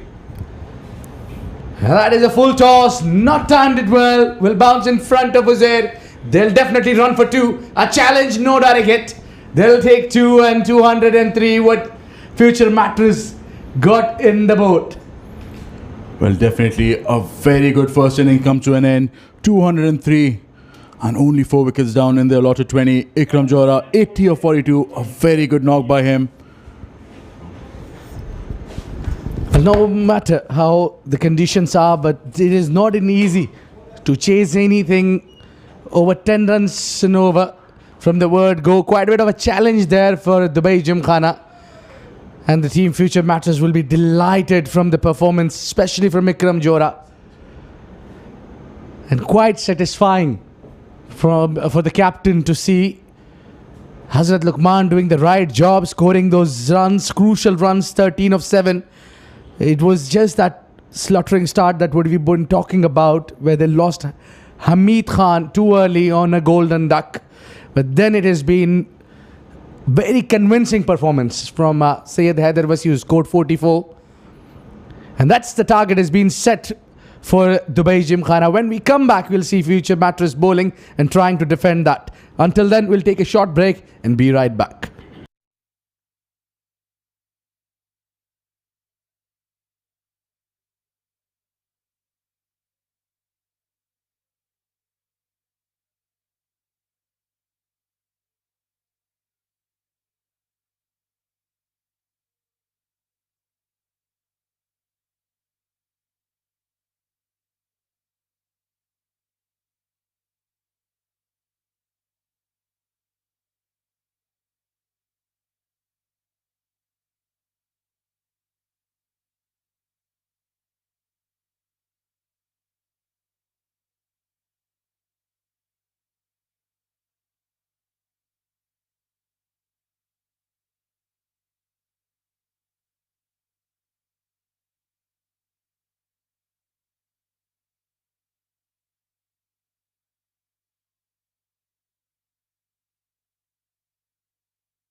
If you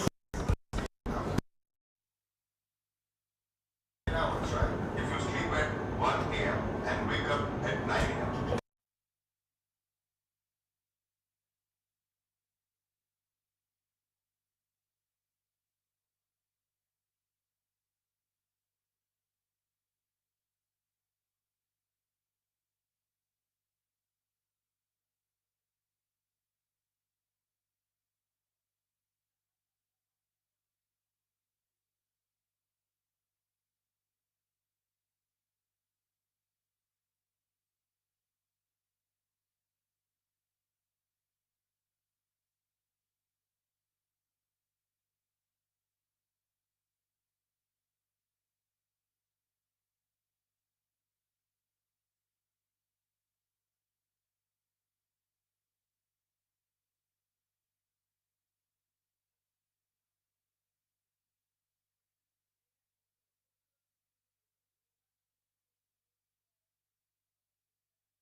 Right then, ladies and gentlemen, welcome back to the ICC Academy for the SkyX.net presents ICC Academy Arabian Cricket League 2022-2023 powered by Fancode. Match number 46 in progress. And news from the centre is that future Mattress, having been put in to bat first, have posted a mighty score of 203. Hassan Sultan opening for Dubai Gymkhana, and opening alongside me in the com box is going to be Neil Oja. Good evening, Neil. Good evening, Ahmed. It's a very uphill task. 204 is the target. They'll go at 10.2. But mind you, in literally little time, as Tawqir Riyasat stretching out, I can tell you that in literally little time, the ball will get wet and soggy. It'll be difficult for the bowlers to grip and easy for the batters to go on. And he started off with a massive six. Very first delivery. No thoughts on what the bowler is going to do or any respect. Whacked it for a max. Well, that's the first ball he's facing in the Arabian Cricket League, and take a look at that. Drop kicked over long on for 6. That's how you make a debut, Neil. Fantastically done there. Very first delivery. He's going to remember it for a very long time to come. Hassan Sultan. Well, will he remember his name for a long time if he can get going tonight? Bullet over extra cover this time. This man is in a hurry. Does he have a flight somewhere? Oh, has he reined that in? That looks like a 4 to me, but we'll need to double check with the match referee. Well, it definitely looks like a difficult chance.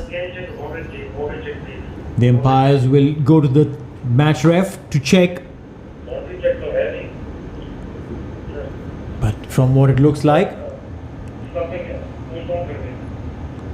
he's trying to drag it in. Oh no, he's gone beyond the boundary line. That's surely a 4. Yeah, Uzair Khan, the tall fast bowler there. Good despairing dive, but his leading foot kissed the rope as soon as he made contact with the ball. Let's just get the confirmation. Yeah, just at that moment. So given as a boundary, and the right decision has been made. Hassan Sultan, 10 off 2, strike rate of 500, has started very confidently indeed against a quality bowler like Tawqir. Good on him. Flicked away towards mid-wicket, and he'll get off the mark. And Uzair Haider is just as devastating a hitter, if not more powerful than Hassan Sultan. well, it's going to be very interesting to see what he does now, because it's not going to be an easy task to contain while you're bowling with a not so conducive environment.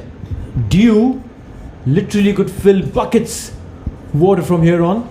Oh, absolutely. You can see the state of the outfield already. It's getting very ragged.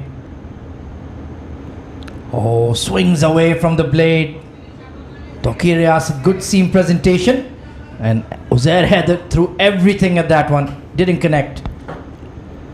It's a very good comeback by Tawqir. 11 runs of the first over.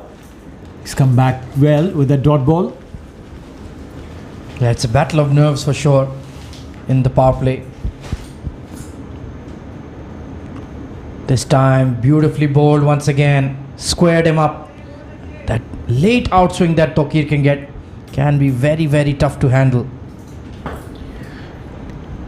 Well, you're right. Getting into the groove as he goes back to his run-up. One last delivery to go. Look at that movement. Squared him up completely. Beautiful bowling. This time, once again, had a dip at that extra bounce. And that concludes the first over. An entertaining one. 11 for none.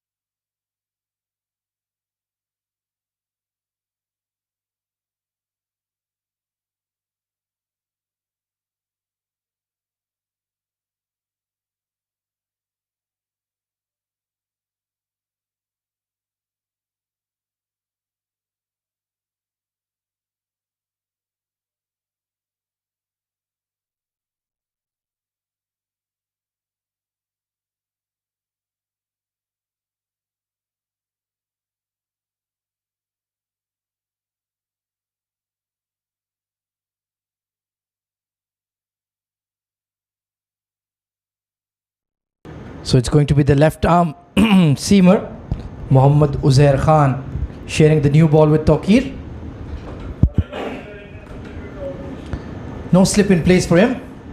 I think there should be one, but there's a deep third and a deep square leg. Orthodox fast bowler's field. He's a quality bowler, Neil. Yeah, you're right. I personally felt that yes, there should have been a slip in position. The amount of movement that they're getting. But that's not what the skipper thinks like. Uzair with the new ball. Extra bounce off a length there. Nicely played by Hassan as well. You have to treat this man with due respect. He will get that extra bounce and that late swing into the pads of the right-hander. Well, yeah, that movement was fantastic. The ball getting that extra bounce will keep the batter on back foot. One thing for sure, two such balls and then bowl a fuller one. You might just make a case for an LBW or a bold. Picked up towards mid-wicket. It will drop and plug in the outfield. So Hassan Sultan is certainly not going to die wondering. Attacking mindset. And sometimes if it's your day, it can really work for you. Indeed. He's not the kinds who will stay back and play a few balls, settle in and then go attack. Right up on the money. Well, now they've posted that mid-wicket right on the edge of the inner ring. So they are looking to test him with the short ball. That one across him, beautifully bowled by Uzair Khan. He just manipulates his wrist so well to get that ball jagging around under lights. I reckon the next one's coming in from a little fuller length. Bowl two short deliveries, one that's going out. Has made his case right in the mind. Yeah, I'd like that extra cover fielder Adil Mirza posted there. Come in a few yards in a catching position for that lofted cover drive. Oh, that's hit him on the shoulder. Once again, that extra bounce and the direct hit would have had Uzair Haider there. He's worn it on the body though. Well, yeah, apologies coming in. But they've got a couple of these guys on the body. Look at that, Tokir Riyasat. Oh, that would have hurt him nasty, I can tell you that.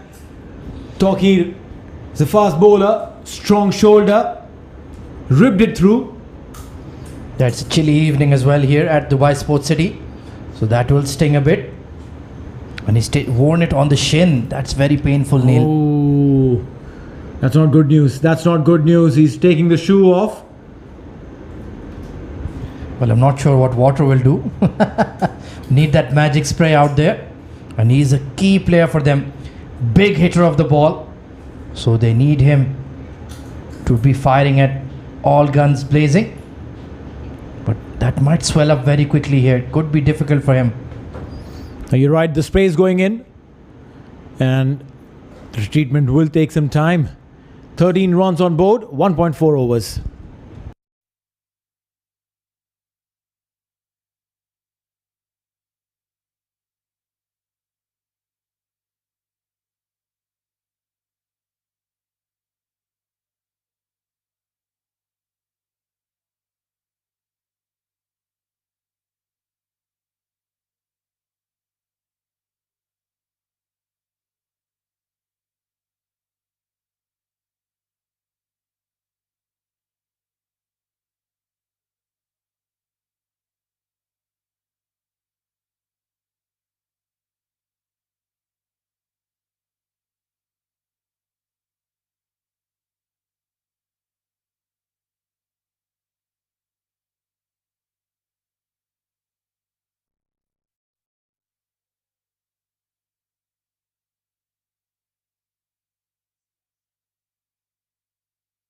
So looks like Uzair is all good to go after the magic spray.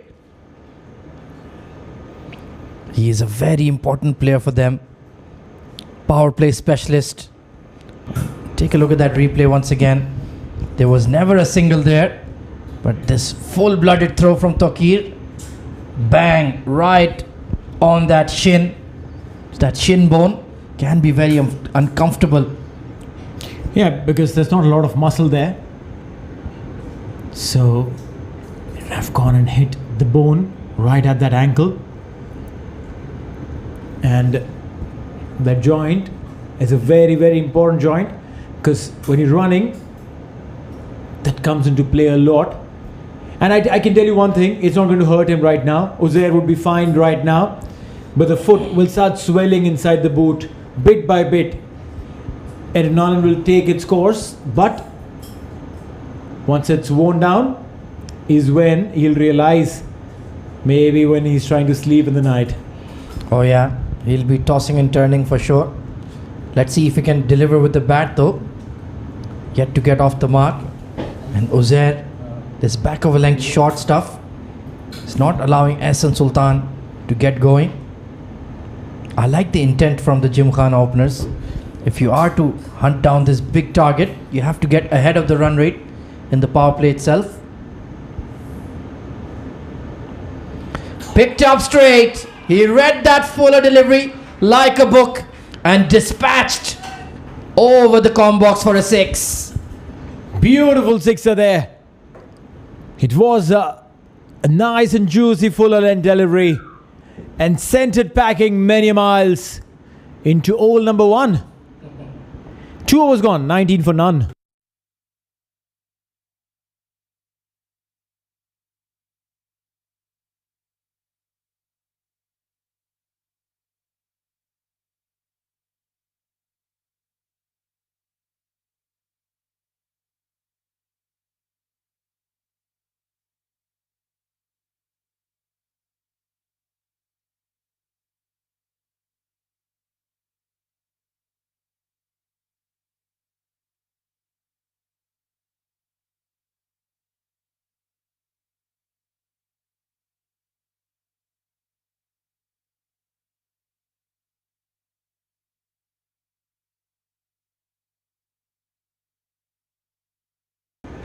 So entertaining stuff from Gymkhana so far. Tokir continues. And Uzair has latched onto it and caught Edward on. Well, he was injured. He was struggling. And Hamid Khan takes a brilliant catch to dismiss the big fish for a duck. Well, yeah, wasn't going to be there for long. The way his injury had taken its toll. Got the toe end of the bat. Never would have gone far. Hamid Khan takes a well-judged catch. And I can tell you one thing, Uzair would be keeping his foot in an ice bucket for the next hour.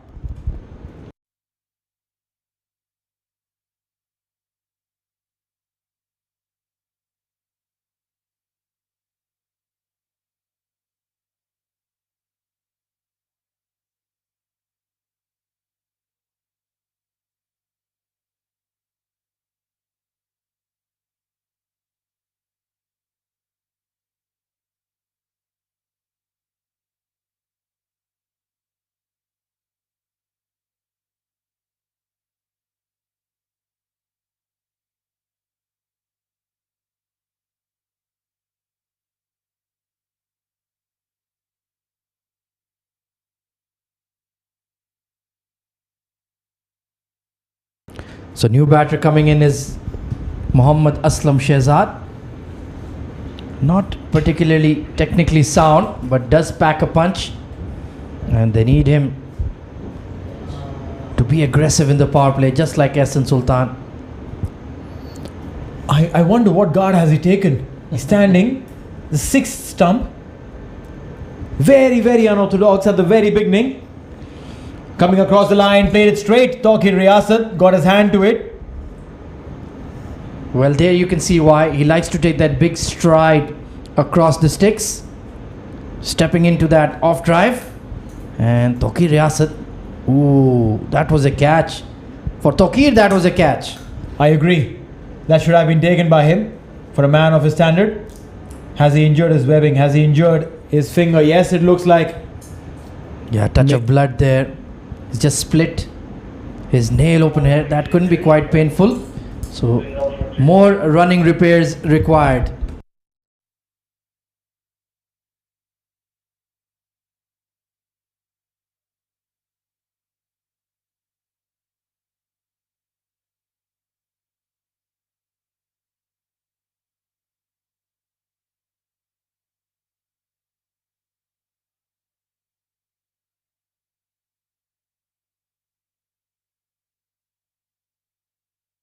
So Tokir Riyasat coming off the field for some repairs to his injured finger.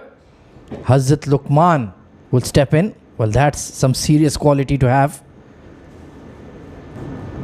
Another excellent fast bowler, tall, gets the ball to swing, and he'll have to cover for the remaining 4 deliveries for Tokir. I have a question there.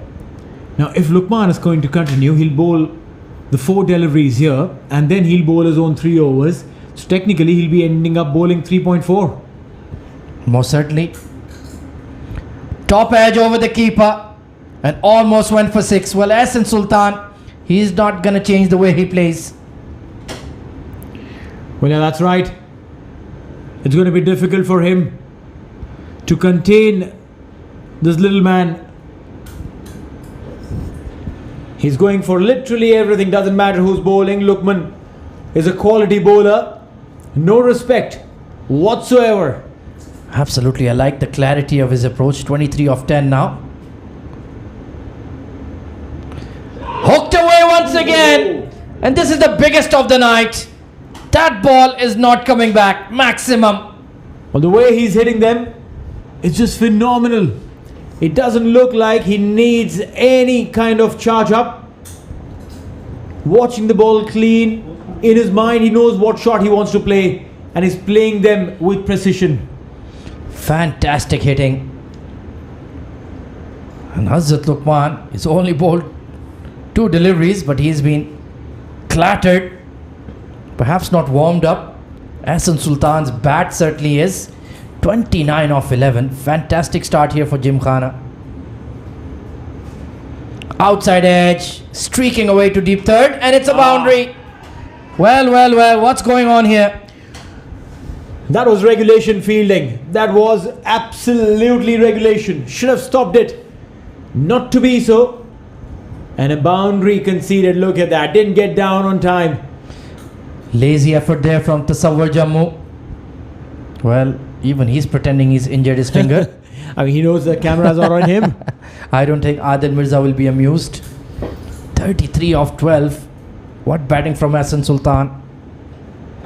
And make that 37. Make that 37. Well, Hazrat Luqman 4-6-4-4, and he was bowling a replacement over. Banged it short, opening the face of the bat at the very last moment on the right side of Jammu, and that's a boundary to end the over. 3 overs gone, 38 for 1.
Left arm spin being introduced. Mohammad Azhar. Oh, down the leg side. Mohammad Aslam Shehzad once again with that strange technique of his, Neil. Yeah, I mean, from a very basic standpoint, one would say that you need to keep your head still, watch the line of the ball and play. But when you're doing this, I don't know if you can watch the ball. Oh, see, this is what it is. He pays the price. Too much movement, and eventually didn't see the ball. And Azhar is a very, very wily customer. Well, take a look here. Just rolled on to the sticks. No, in fact, he's been stumped. Well, that is very silly indeed from Mohammad Aslam Shehzad. And a gift of a wicket for Mohammad Azhar. Just didn't know where the ball was, and it is technically a run out. Or is it? Nope, given as stumped. Syed Haider Wasi Shah gets a wicket to his credit. Mohammad Azhar just took 2 deliveries to strike. 39 for 2.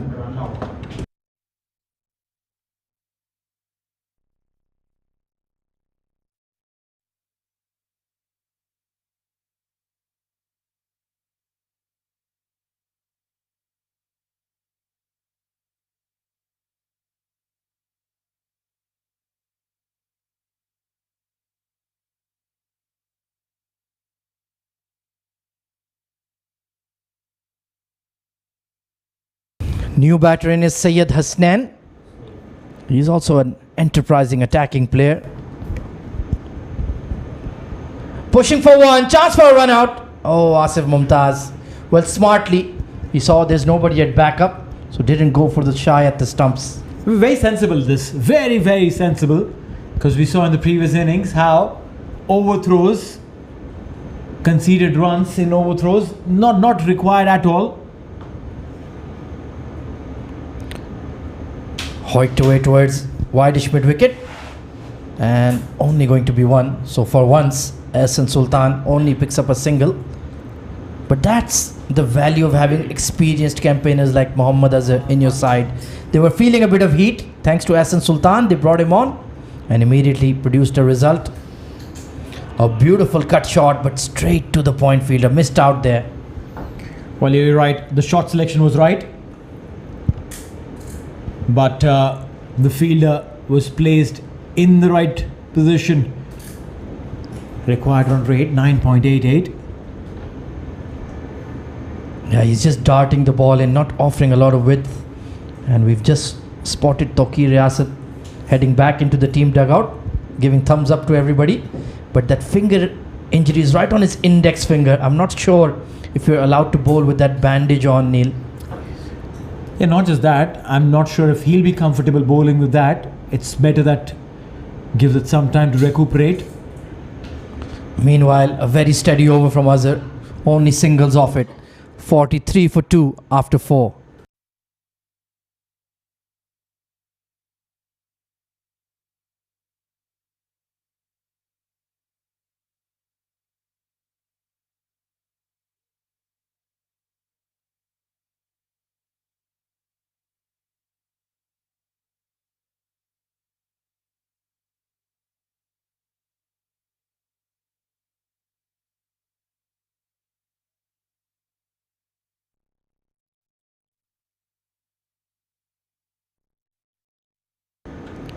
Mohammad Uzair, well, he's just switched around the ends. He's coming from the school end. And looks like Tawqir Riyasat's night is done. He's putting on the 12th man bib. And good for him. You don't really need to risk yourself. Your team is already into the semi-finals. Pushed off the back foot. And he's a key player for them. You don't want to risk his health for the knockout stage. With you on that completely. Not required to further aggravate the injury. And very few people understand the importance of rest. You need to rest when you're injured. You need to rest and recuperate. The sooner and more you rest, the better you get. And there you go. The big man's gone. Ehsan Sultan, who was literally rattling the bowlers, has given out a very simple catch. And the man who was taken for runs takes that catch. Lukman Hazrat with a very simple jolly. And that's the end of the night for Ehsan. Very poor shot. He'll be disappointed. Was batting so well, but it was a low percentage shot. Trying to pull that away. And a simple catch at mid-wicket. But a good innings, 39 of 17, gave them that impetus in the power play. 43 for 3 now, Dubai Gymkhana.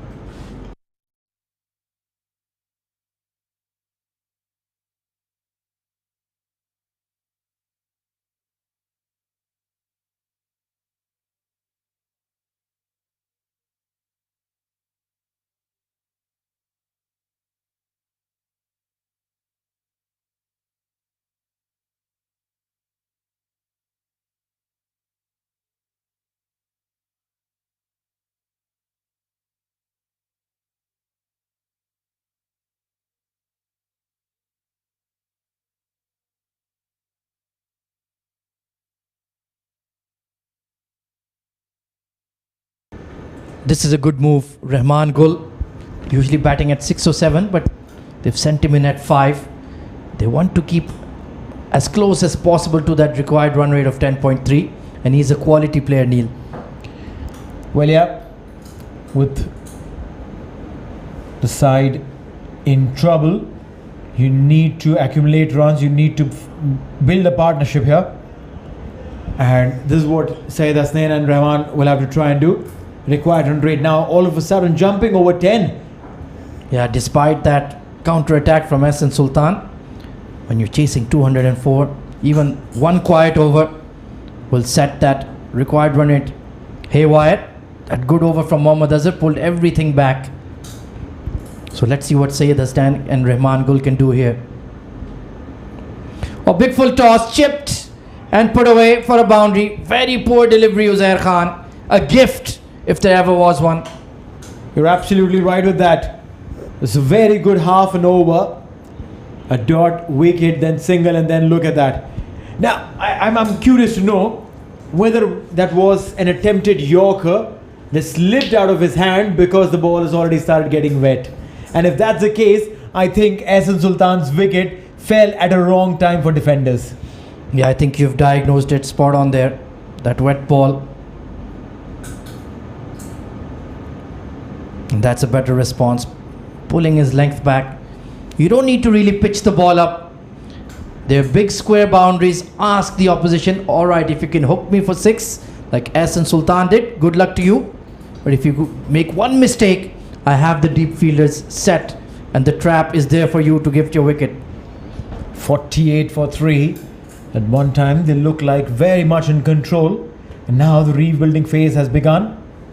Last ball of the over. Tucked around the corner, fine leg, Adil Mirza. Well, he's not the fleetest fielder you've ever seen, but he will rein that in. 50 for 3 in fact at the end of 5 overs.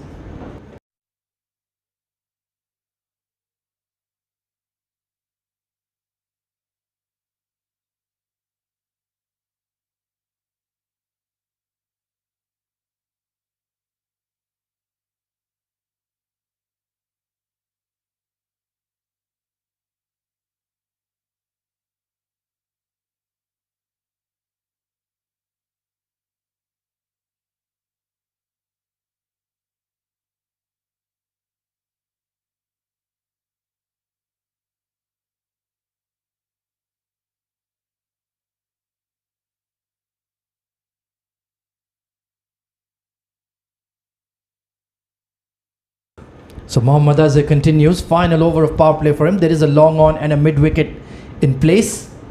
Ringfield on the offside. Third man fine legger up. Just squeezed away towards that square leg fielder in the ring. I think they need to take a chance here, Neil. Final 5 deliveries of power play. You have to look to be aggressive. But at the same time, you also need to understand that it's Azhar who's bowling. He's a very, very experienced guy. He'll literally lure you into playing that shot and then pluck your wicket out. Big shout going down the leg side for sure. Yeah, that was close. That's what he's going to do. Just bowl those round arm straighter ones, the drifters. You need to be very precise with your footwork. And he wants you to try to play against the spin through the offside. Tucked around the corner once again. The Tasawwur Jammu will clean up from fine leg. Very experienced, very wily character, Mohammad Azhar. He picked up a run out in the previous over that he bowled. That one wicket literally shook things up. Inside out, over the cover fence, will be a boundary. Well, like I was mentioning, he wants you to go over the offside ring if you have the quality, and Rahman Gul has that quality in spades. Beautiful shot. It was safely done once he beat that inner ring, and that's a well calculated boundary. Still been a pretty decent power play for Gymkhana. And now they can push the ones. Chance for a run out here, but I think Rahman Gul was safe. Well, yeah, he had one stump to aim at. Tried, but didn't succeed. Well, let's take a look here. Oh, he was in trouble there, Neil Oja. Mohammad Azhar, usually a pretty good fielder of his own bowling. But like you mentioned, one stick to look at, and Rahman Gul, well, he would have been done and dusted there. Or down the leg side. These are free runs. Tasawwur Jammu. Well, he will rein it in, waiting for the umpire signal. It's given as buys, I believe. Runs. Or in fact, it's runs. It's off the blade. So the end of power play, it's 59 for 3.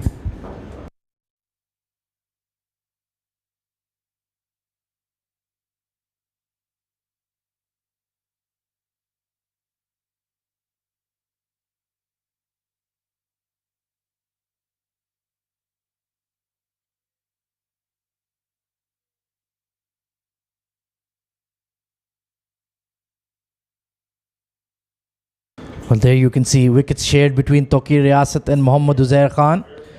And then that run out of Mohammad Aslam Shehzad. There's going to be change in the com box. Neil Oja will take a break, and joining me is Abid Ibrahim. Good evening, AB. Welcome back. Well, thank you very much, AZ. Well, it's been a great show, a good fight back, the good power play, clearly.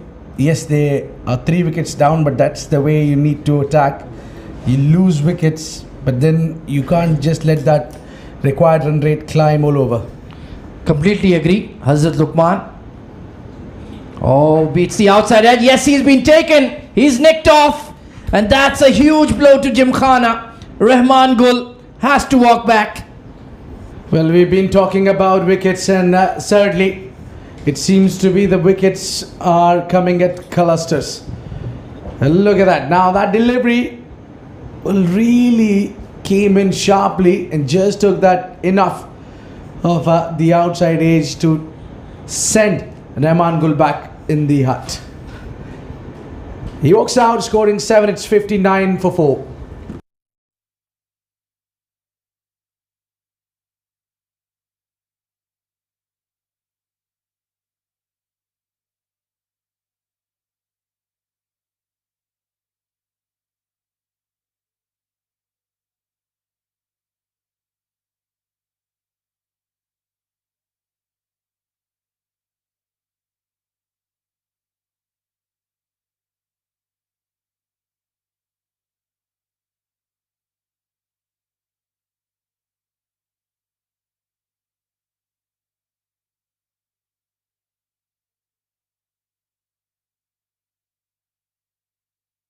So it's the skipper hard hitting Waqas Ahmed Khan coming in at 6. It's slightly early for his liking, but if he gets going, he can hit some monster sixes, let me tell you, Abid.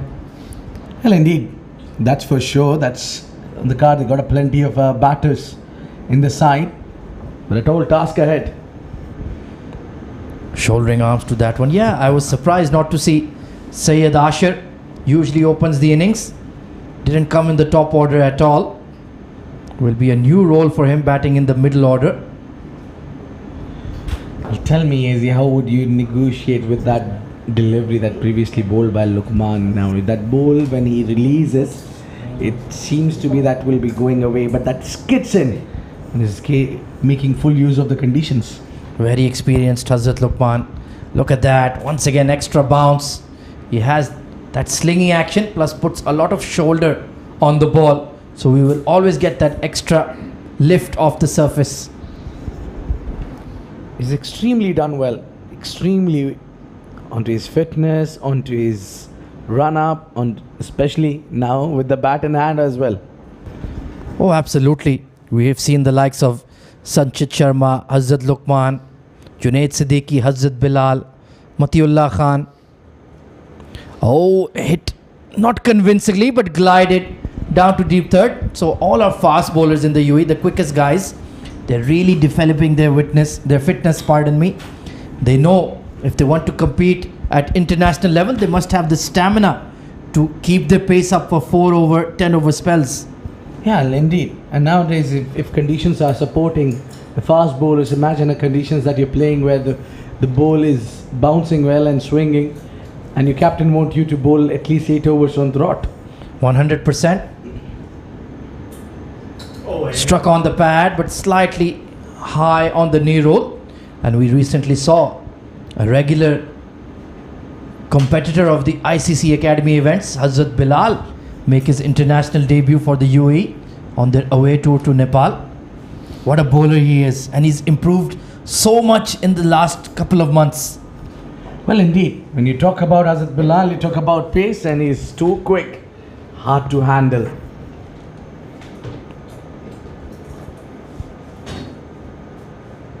Once again, getting great carry off the surface, and that's a much better over from Hazrat Luqman. In fact, he's only conceded 1 run off the bat, 61 for 4 at the end of 7 overs.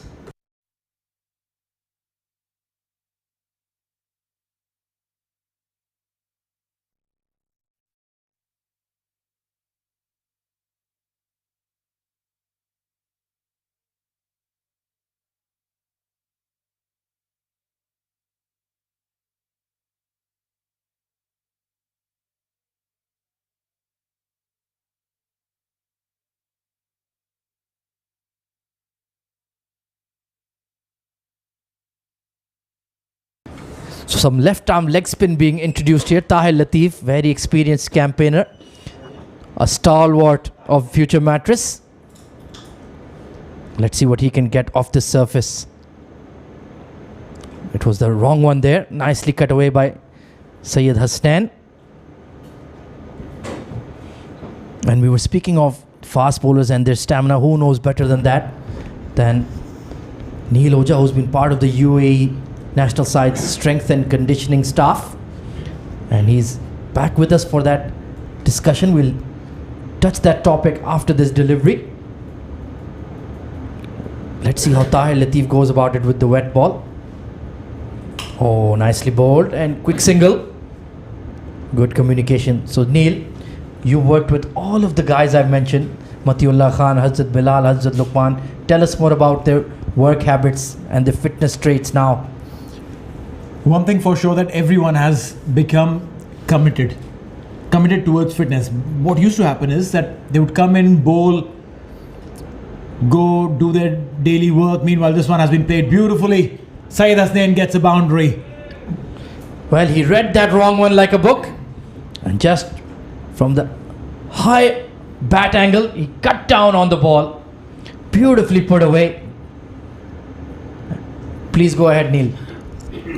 Everyone has been committed, and the most important part about training is rest and recovery. Fast bowlers, obviously, yes, there's a lot of load that gets onto them when they're playing 4 overs on the trot, 3 overs they'll be running in hard, plus they have to field in as well. The body takes a lot of load toll. Plus, a lot of them are playing in franchise teams in the UAE domestic scene. They play tournaments all over the UAE, all over the 7 Emirates. So they have to compartmentalize which matches they play, when they need to take off and recuperate. And sometimes, because you're playing on somebody's payroll, that can be a bit of a challenge, Neil. Oh yeah, you're right. And that's why the ones who can afford to, they skip playing. We've seen Junaid, we've seen Zahoor take the time off and keep themselves only and only available for international duties, for the national duty, that is. And that's exactly what you need. That's why they're bowling at 85, 87 miles per hour in the World Cup. You need to have that energy in your tank. Meanwhile, a very good over from Tahir Latif comes to an end. 68 for 4.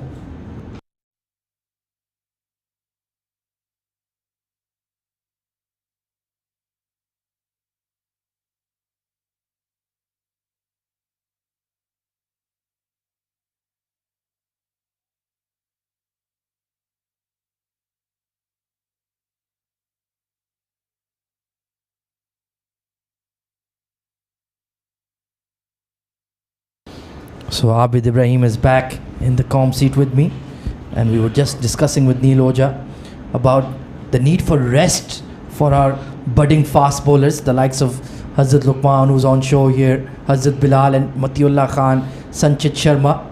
But I was mentioning how they play a lot of franchise club cricket, so it can be a bit of a challenge to get that time off from the game. Meanwhile, Luqman continues, pulled away.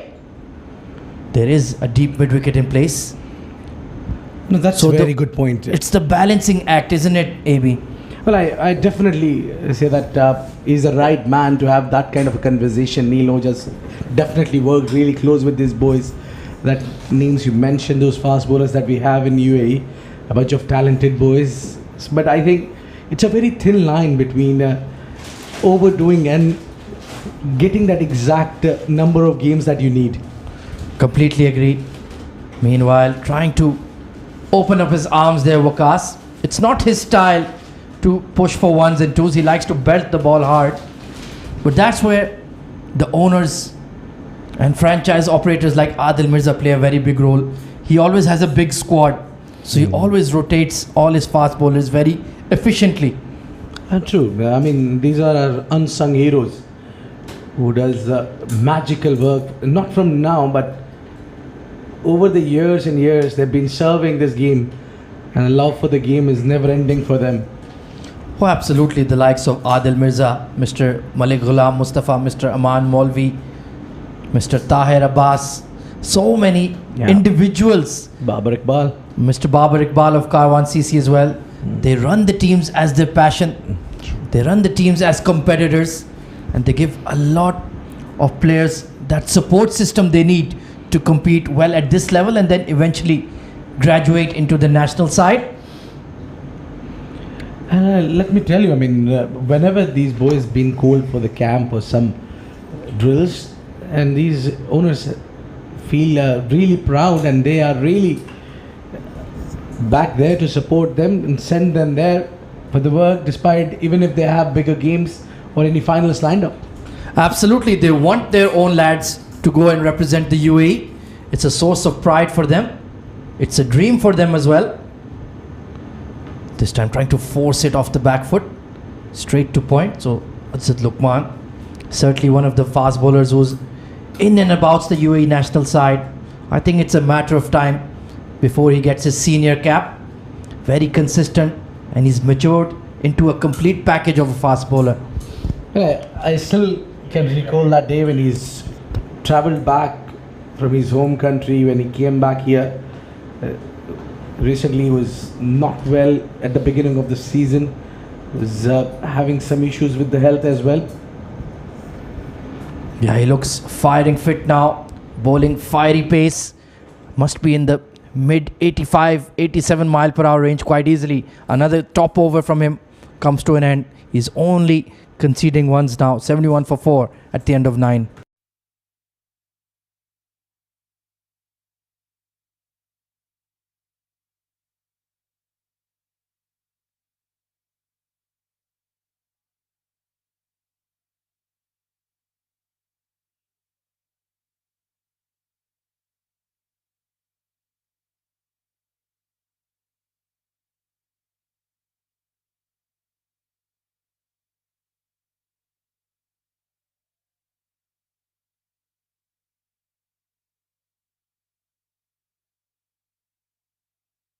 So Tahir Latif continues.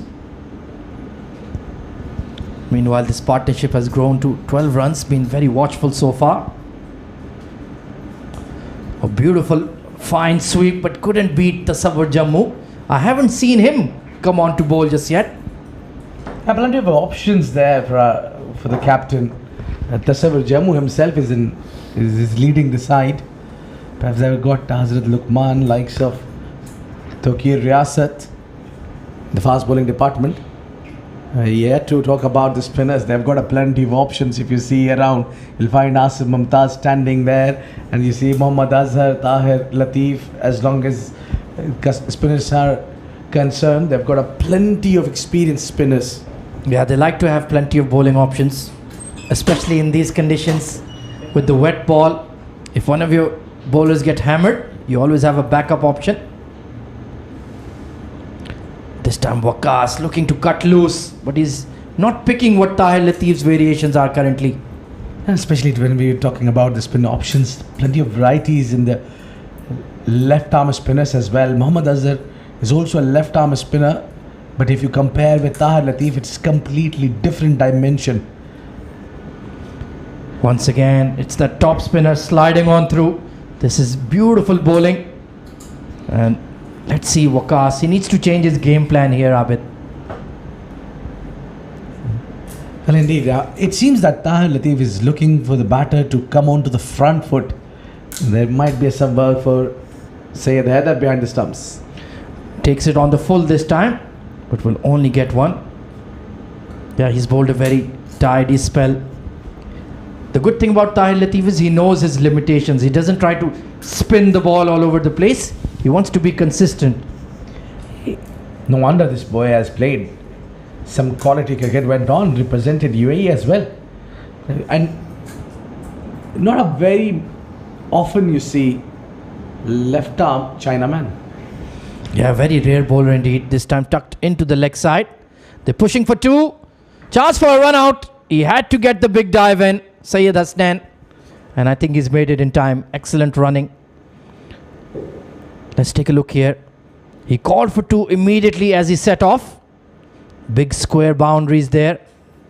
Good pick up and throw from Hamid Khan. And the big dive comes out. Yeah, I think he'll be all right. Couple more frames. Beautifully done. Superb technique from Syed Hasnan. 75 for 4 at the halfway stage.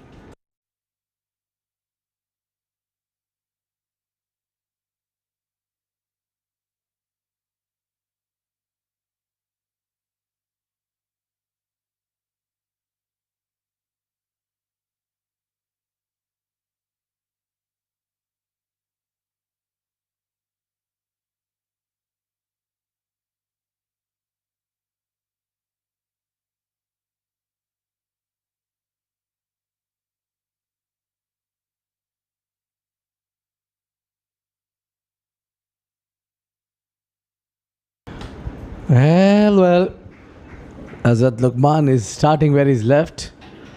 He's bowling some quick deliveries there and testing the batter on the back foot. Maybe the right time to bring Niloja into the game is watching this action and being cool enough. That fast bowling that we've been talking about. The fast bowlers, they need to get enough rest. Oh, absolutely. That's one of the most integral part of any workout, any fitness regime. Meanwhile, there you go. An outside edge, into the fence, 4 runs.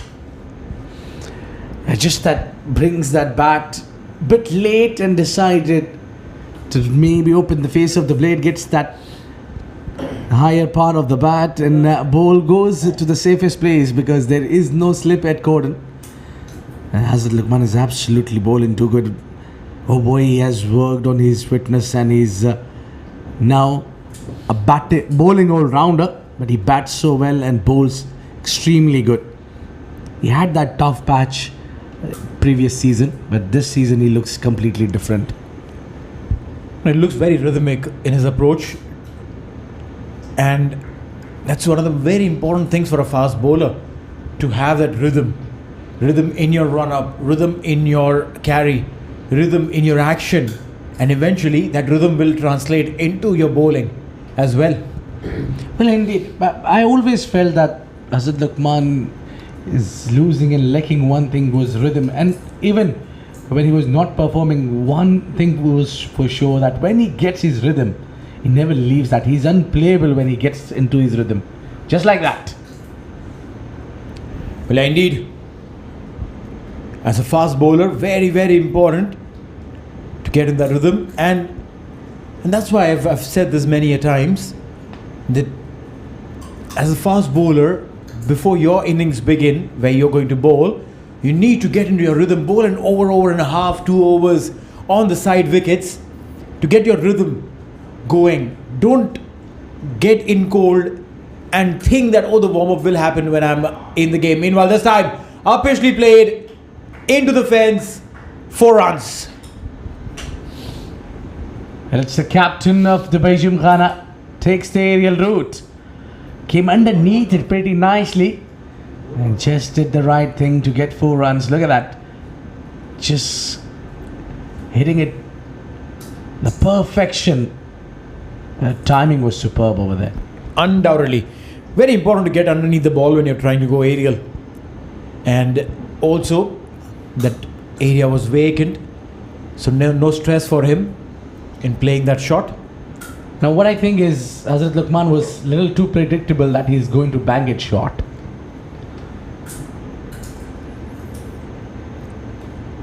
Only a single, and that should be the end of the over with that single. 11 gone, 84 for 4.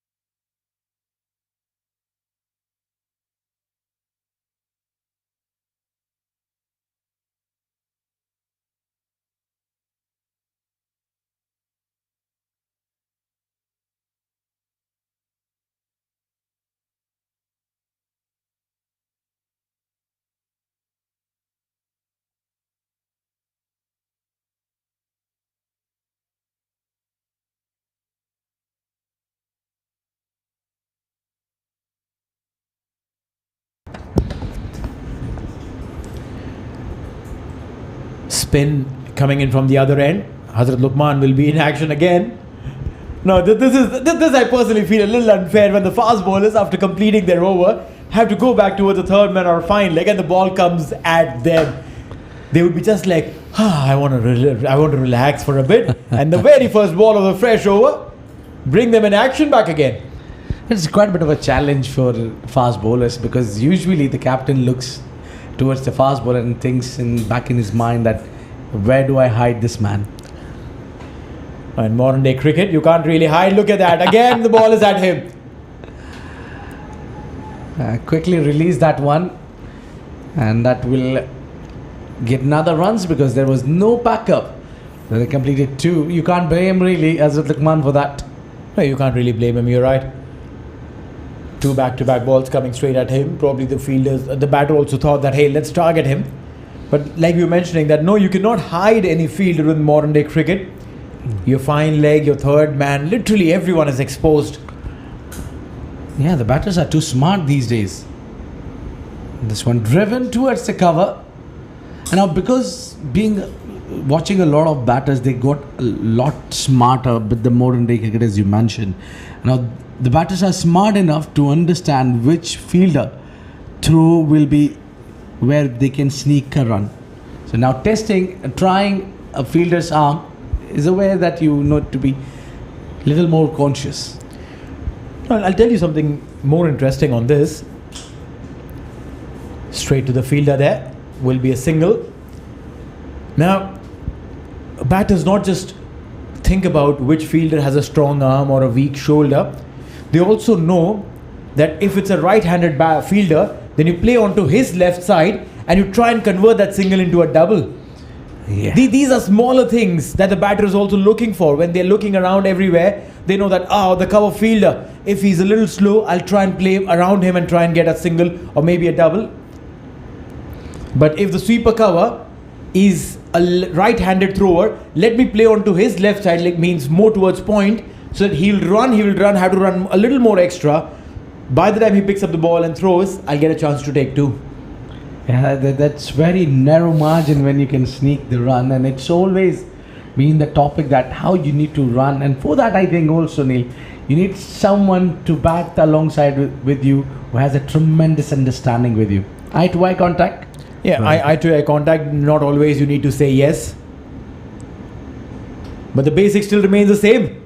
Run the first one hard, but when you're running the boundary, when you're hitting the boundary, well, you don't need to run. A boundary to end the over. 12 gone, 94 for 4.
Azhar has been given the responsibility from the school end.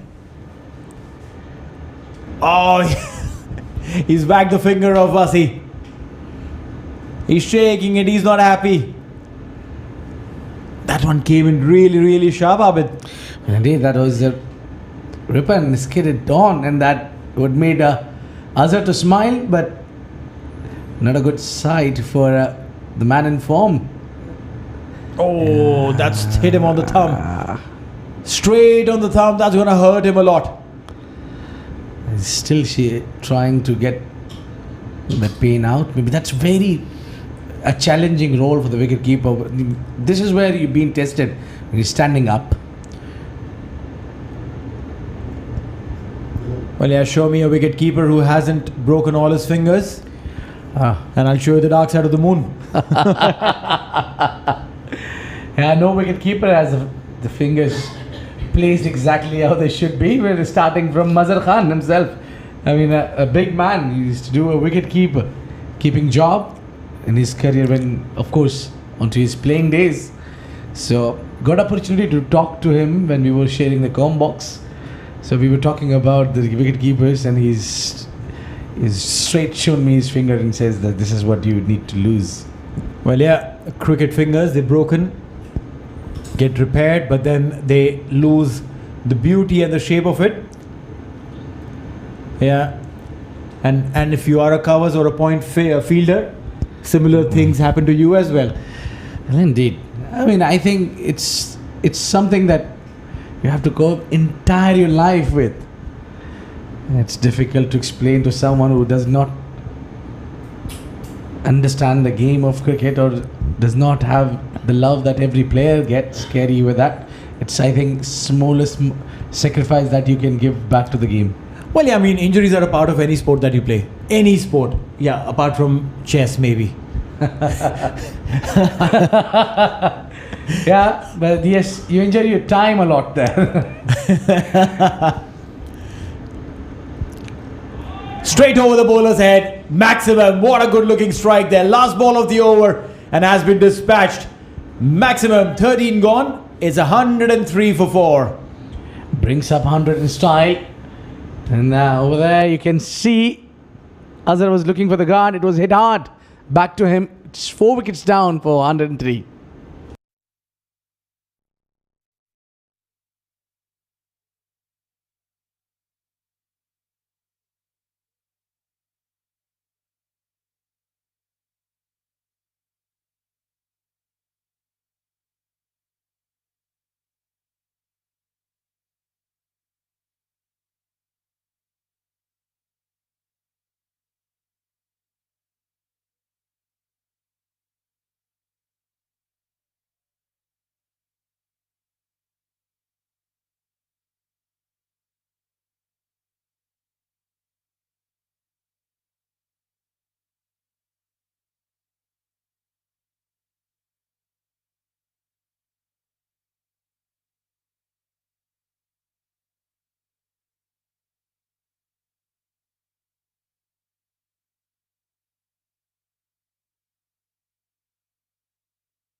Poor start there. Adil Mirza, straight down the leg side, will be called a wide. Yeah, it will take a little time for him to settle because not a regular bowler. He bowls occasionally. This time, slightly better bowling onto the pads. And maybe the batter is just trying to understand what he'll be up to. Yeah, what he does is takes the pace of the ball, which is a good thing. But then, when you're bowling at that pace, you need to pitch it further up. Because if you bowl slightly short, giving the batter enough time to think, plan and execute the kind of shots that they want to play. So Adil would be trying to bowl nice and full. Yeah, that's the length. And still it's dispatched. Boundary. Well, I still believe that he's given a plenty of time for a batter like Waqas who was ready for it. Look at that. The way he releases and until the ball gets hit, he has lots of time to watch it. True that. Wide again. He's bowling around the wicket for an off spinner to bowl around the wicket to a right-handed batter. This is something that doesn't really fit in my understanding. Yeah, I think with this angle you can only bowl those arm bowls. Forget about the turn. Another one. Bagged it. This is even bigger than the previous one. 2 sixes and a big over in the contest. Well, yeah, the umpire's calling for a new ball because this one's lost in the night sky. Again, in the slot, a juicy half volley and dispatched. Huge 6. Yeah, the ball got lost into the darkness. Now, can this be the over where can Dubai Gymkhana make a comeback in the game? Now, 13 already been scored of 3 deliveries. And they are looking at least 2 big overs. You're right. Runs coming off very comfortably in this over. 13 off just half the over. We'll get a single there. Good recovery. In that delivery at least. I can understand that you have got 2 boundaries already of the over, so you wouldn't be looking for another biggie. It's a smart move to take a single, but not the situation when you're around 14 runs required and over. You need to play a little aggressive. Yeah, I didn't understand the requirement of taking that single. Waqas was hitting him clean. Should have just stayed to see through the remainder of the next 2 deliveries, but not to be so.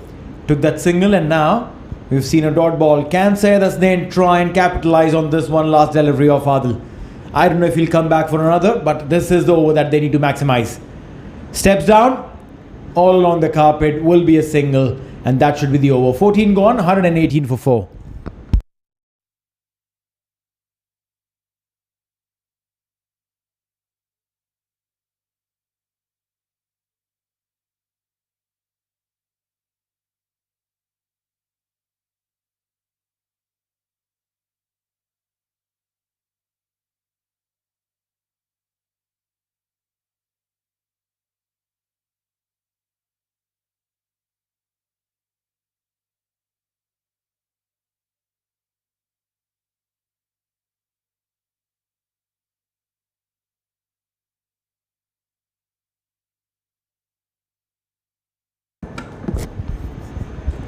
First ball of Azhar's over.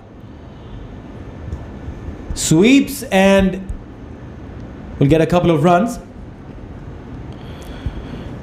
Yeah, very fine fielder, Mohammad Farazuddin. And it's not easy to field when it's a huge dew out there. No, you're right. You also need to conserve and be a little cautious when you're running. Because in such dewy conditions, when your spikes don't really get into the ground or a lot of grass is stuck in your spikes, you won't get the grip. Possibly could slip. Oh, hits it on the onside, heaved it big time. And Syed Hasnain 4 runs here, but they need little more than this. Well, they need a few more boundaries every single over. 14 and a half, the required run rate, which primarily means they need to get at least 2 or more boundaries every single over. Down the leg side, and this time we'll get a boundary again. Back-to-back boundaries there for Hasnain. Well, that delivery was asking for the punishment, certainly. Just bowling onto the pads and easy picking for the batter. You're bowling onto the pad and short as well. You need to be a little proactive here. Azhar carries the image of being a wicket taker, and at the same time he contains runs as well. This is better. This is where he needs to be. Well, yeah, straight into the pads. Obviously, going down the leg side, so no questions asked. Syed Hasnain and Waqas stitching up a very good partnership. 69 runs between them. Towards the mid wicket, straight to the fielder, single, and end of the over. 15 gone, 290, 129, 4-4.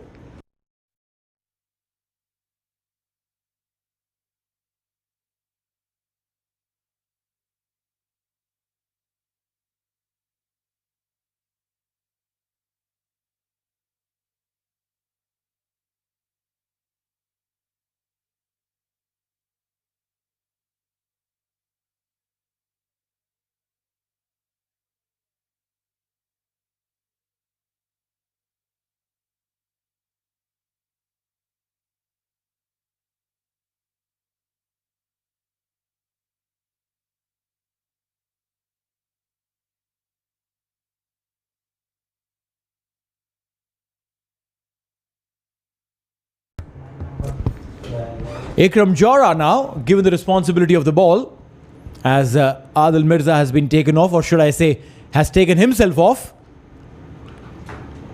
Go down the leg side, get a single, and with the single the Gymkhana boys reach 130. And joining us in the commentary box is Ahmed Khwaja. Ahmed, welcome. Thank you very much, Neil. 5 overs, 75 required. I feel they're in the game here. Oh yeah, one of them has to take the responsibility of going big. We saw some runs coming in the Adil Mirza over, but I personally feel they failed to capitalize. Yes, they got a 6 and a 4. I think they should have gone for a little more. They should have tried. Waqas on strike probably could have changed the game, but took a single on the 4th delivery. Oh, he's gone big towards the mid-wicket region. It's a big boundary, but still will reach over the fence. 1 bounce, 4 runs. Well, this is the stage where you hit out or get out. And Syed Hasnain, excellent innings so far, 46 of 38. And they have to take a chance on these so-called weaker bowlers, non-frontline bowlers. And Waqas Ahmed Khan, we've seen he packs a punch. Or flipped away. That will just be cleaned up by Hamid Khan. So they're certainly trying to be aggressive now. They want to pick up some quick runs here. Well, yeah, they'll have to do it now, because if they don't do it now, it'll be a little too late in the day. 15.46 the required run rate. Now these punches, these drives won't help. Singles definitely not. One last over to go. One last delivery to go, rather. Well, if they get a 6 here, they've matched the required. Waqas Ahmed Khan certainly very capable. There he goes! And there she goes! Where is that heading? Maybe to the moon. Maximum. Well, it's a very good over and spoiled on the last delivery. Waqas, that's what the team needs to do. 16 overs gone, 144 for 4.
So Uzair Khan being introduced into the attack. Oh, it's a top edge, but over fine leg and over the comb box for a maximum. 150 up for Gymkhana. It doesn't matter where they're coming from. It doesn't matter how they're coming from. As long as they're coming. That was a top edge. That went really, really nice and big. Well, Neil Oja, 15 runs required in the last 5 overs. I think it's game on right here. 54 of 23 is 100% doable. The pressure is on the bowling side, I can definitely tell you that. 6 on the very first. And make that 12 now. Wow. 2 deliveries, back-to-back sixes. 15 required of the over, and you already conceded 12 in the first 2. Nothing delivery, just sat up to be smashed. Syed Hasnan, he raised his 50 on the previous 6. Can he take Gymkhana to a famous victory? Future Mattress looking to remain perfect in the group stage. 7 wins out of 7. But that is under serious threat. This brilliant partnership of 97 runs. Wow, look at that. The pressure definitely on Future Mattress bowlers. 13 required now per over. These 2 sixes have changed the dynamics of this game. Now he goes over fine leg. Boundary coming in. Runs are coming in nice and easy. And it's a no ball to boot. This is a sensational knock from Syed Hasnan. Look at that. A flick of the wrist and a free hit coming up. Future Mattress are feeling the heat.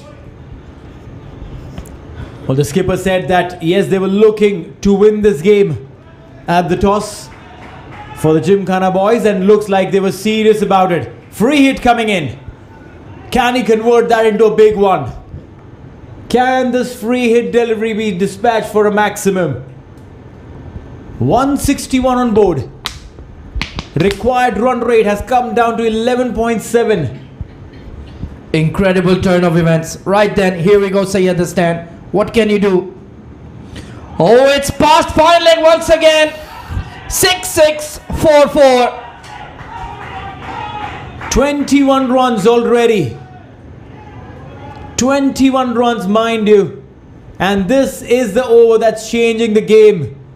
In just 3 deliveries. 6, 6, and no ball 4. Followed by a free hit 4.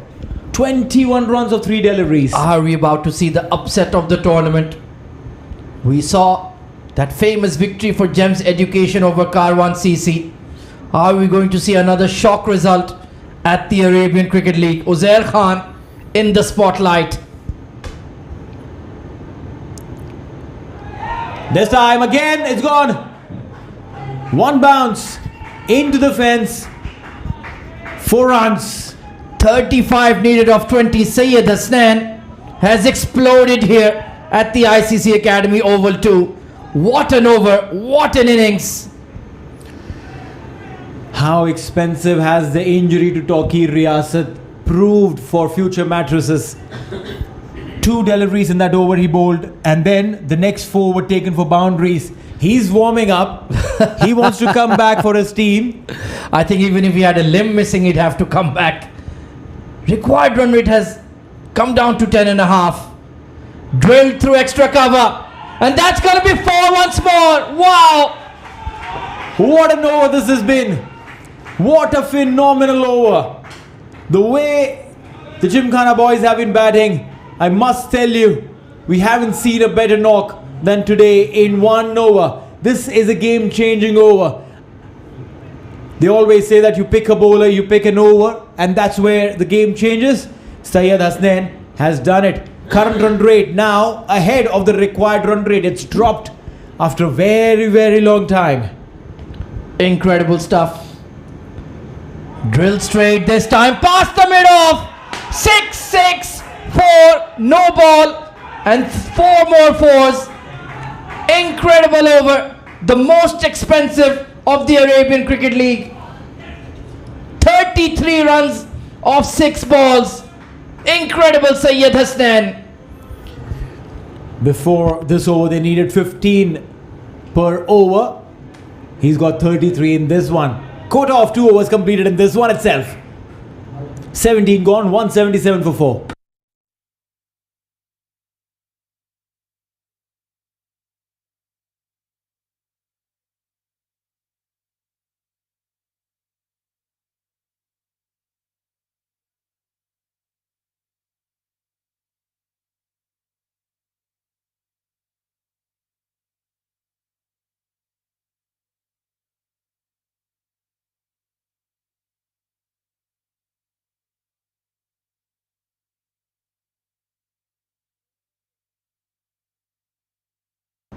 Well, what a turn of events. 33 runs taken off the 17th over by Syed Hasnain.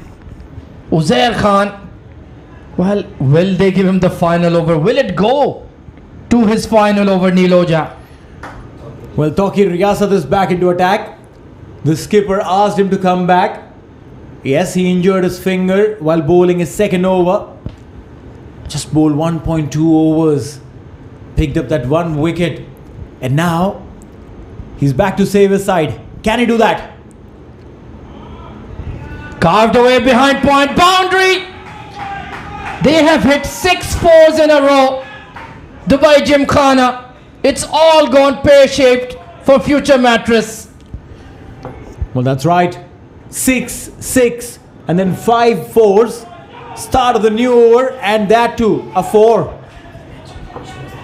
It's been an absolute standoffish performance coming in by Syed Hasnain and Waqas. The partnership of 122 runs. It was literally 97 3 minutes ago. They have had it 23 runs in the blink of an eye. Struck on the pads. They will scamper for 1. And the man of the moment, Syed Hasnain, back on strike. 81 of just 47 deliveries. He's played the innings of a lifetime. 22 from 16. On any given day, you would say the batting side would win this. Now, Taqir Riyasat, he has a challenge up his sleeve. And mind you, he doesn't even have 2 full overs. He's got 1 over that he'll bowl here. And then, will he try and complete his quota? Alright, he comes in again to bowl to Syed Hasnain. He's gone aerial, chance there, mid-wicket fielder. The ball will drop short. It's a very long mid-wicket boundary. It'll just be a single after a very, very long time. We've seen some quiet time. Well, surely they can't lose it from here, Niloja. 21 of 15. It's still some heavy lifting to go. Required run rate of 8.4. But another boundary should settle the nerves in the Gymkhana dugout. Oh, and it's an outside edge and he's gone. Taqir Riyasat responds for future Mattress. Well, yeah, this man is injured. He's got tapings on his finger. But still coming in and delivering for his side. Getting rid of Waqas on 47. 183 for 5 as Waqas goes.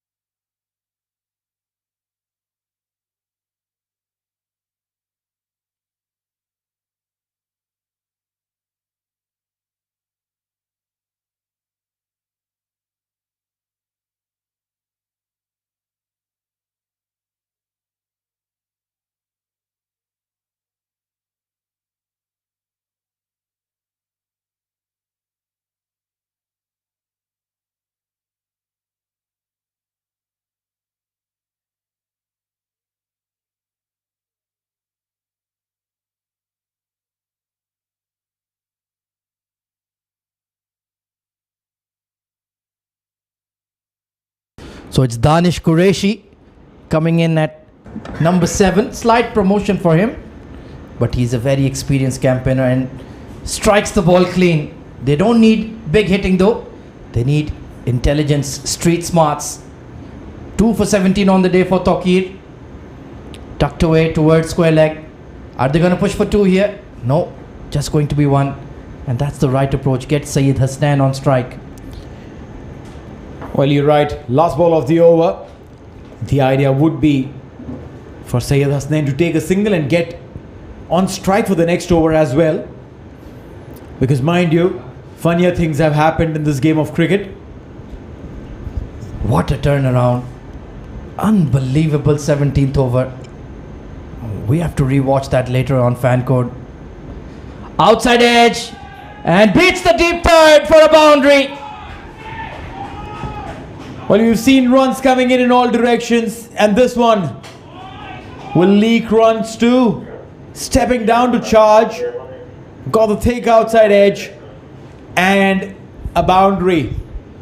End of the 18th, 188 for 5.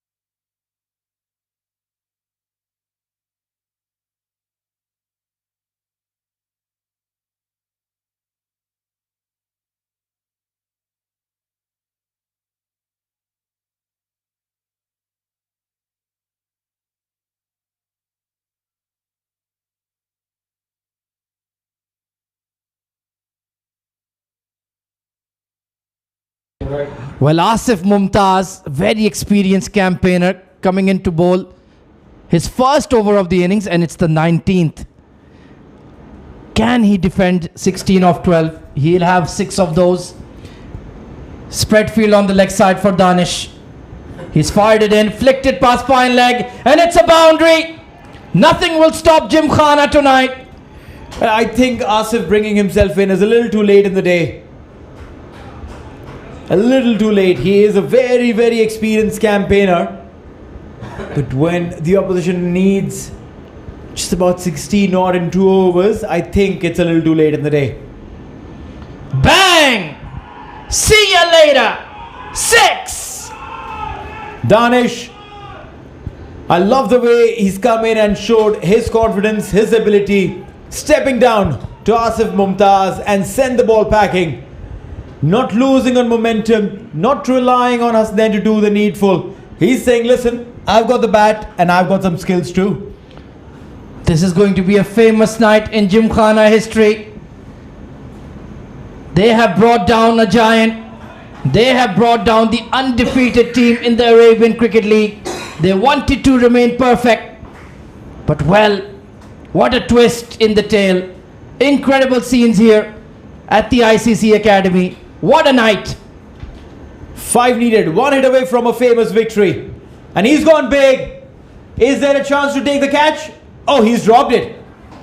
Ouch. And it's Mohammad Farazuddin of all people. Well, that is pressure for you, Neil Oja. This boy couldn't drop a catch if you made him do it at gunpoint. But tonight, even he's shelled it. Unbelievable scenes. Flicked away towards mid-wicket. And it'll only be 1. We'll have to hold our nerve. Looks like it will go down to the final 6 balls. What a match we've witnessed. Just incredible scenes coming in from the ICCA Academy ovals right here at Dubai Sports City. 3 runs required, 1 last delivery of the over, and he's gone fine leg. Tokir does put his body behind the ball. Now 2 more required of the last over. What an incredible run chase. I have to pick up my jaw from the floor. 202 for 5. 1 hit away from victory, Dubai Gymkhana.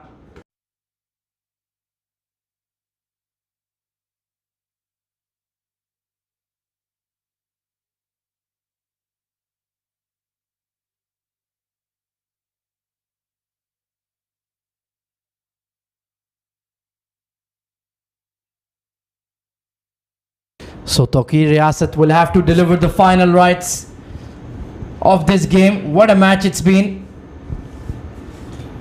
Flicked away, past fine leg. And that will be victory. They need 2. They haven't completed it yet. Have they done it here? Yes, they have. And there you go, Dubai Gymkhana conquered the dragon, conquered the beast. That is Future Mattress, and seal a stunning win. Phenomenal scenes here coming in late in the night. It's past midnight, way past midnight. And look at the scenes here. Getting on overboard and completely and very comfortably winning this game. All courtesy this one man in the center, Syed Hasnain Raza, 90 of 52. Would be gutted to not reach to his 100 mark. But I tell you, everything falls in place when your team wins. Ehsan Sultan gave a fantastic start. Enough impetus that was required for Dubai Gymkhana to have the self-belief that they could win. 39 of 17 for him. And then Syed Hasnain Raza stitched partnership with Waqas Ahmed Khan and Danish Qureshi came in the bottom, hit those boundary and six, and got enough for the team to get over the rope in 19.1 overs. Well, 2 for 24 for Tawqir Riyasat. He had to go off with injury. Mohammad Uzair Khan, that third over he bowled was taken for 33 runs, and that is where the momentum shifted. Hazrat Luqman 1 for 30 as well. A lot of bowling options tried. At one stage they were 59 for 4, and look at that massive partnership of 130 odd for the 5th wicket, and in the end they've sealed victory with style. Well, that is the match summary for you then. Future Mattress were invited to bat first and they posted a massive score of 203. Mohammad Ikram Johra 80 not out, supported by Syed Haider Wasi Shah 44 of 36, 2 for 24 for Rahman Gul. And then Dubai Gymkhana, with the upset of the tournament, gunned down this target in 19.1 overs. Syed Hasnain Raza with a stunning 90 not out of 52. Waqas Ahmed Khan, the captain, chipping in with 47 of 31. Ehsan Sultan gave them that early push in the power play, 39 of 17. Tawqir Riyasat, the standout bowler, with 2 for 24, as Dubai Gymkhana stormed to victory by 5 wickets.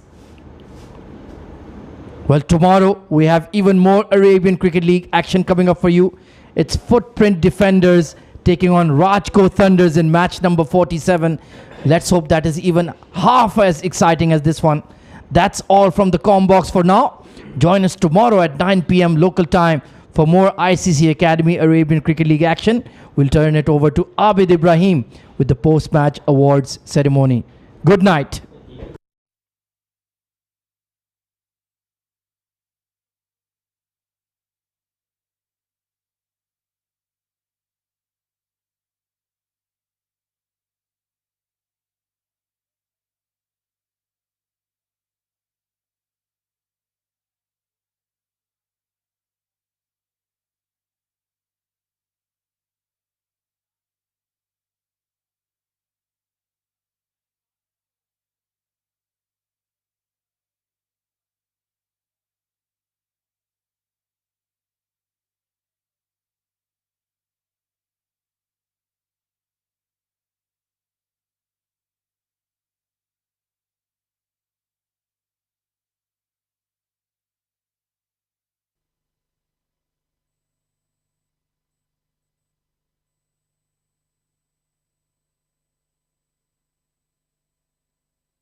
Yeah.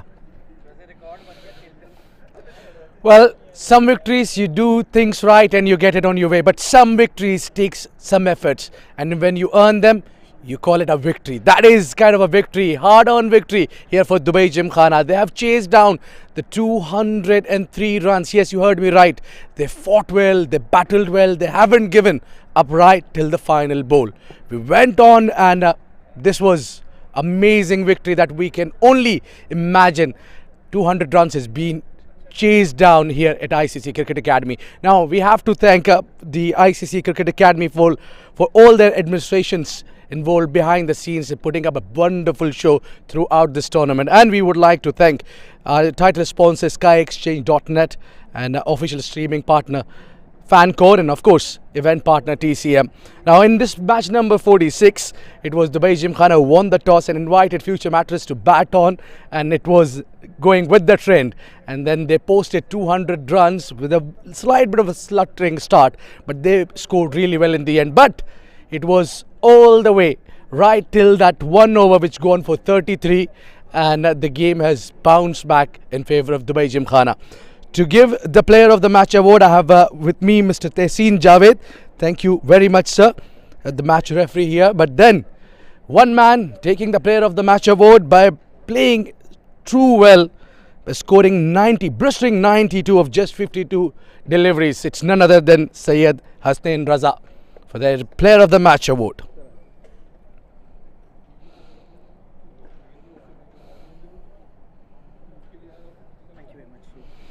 Well, Hasnain, it was a brilliant day for you. You stood there, and have you felt that match has gone out of your reach when there was 15 runs required in an over? Well, it was. I was a bit lucky today, and the guys bowled really well. It was just a matter of one over, and whatever I thought, it went according to the plan. And thanks to Almighty Allah.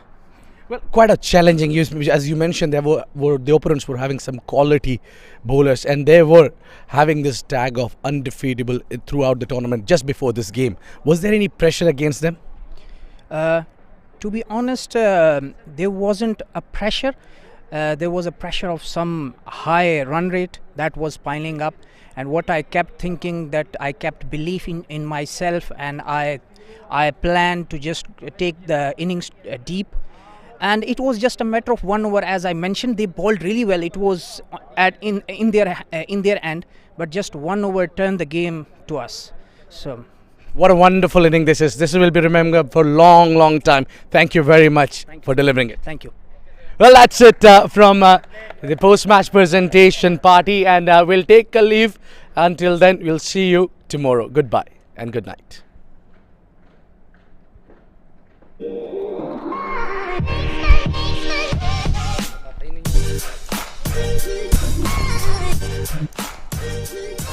Thank you.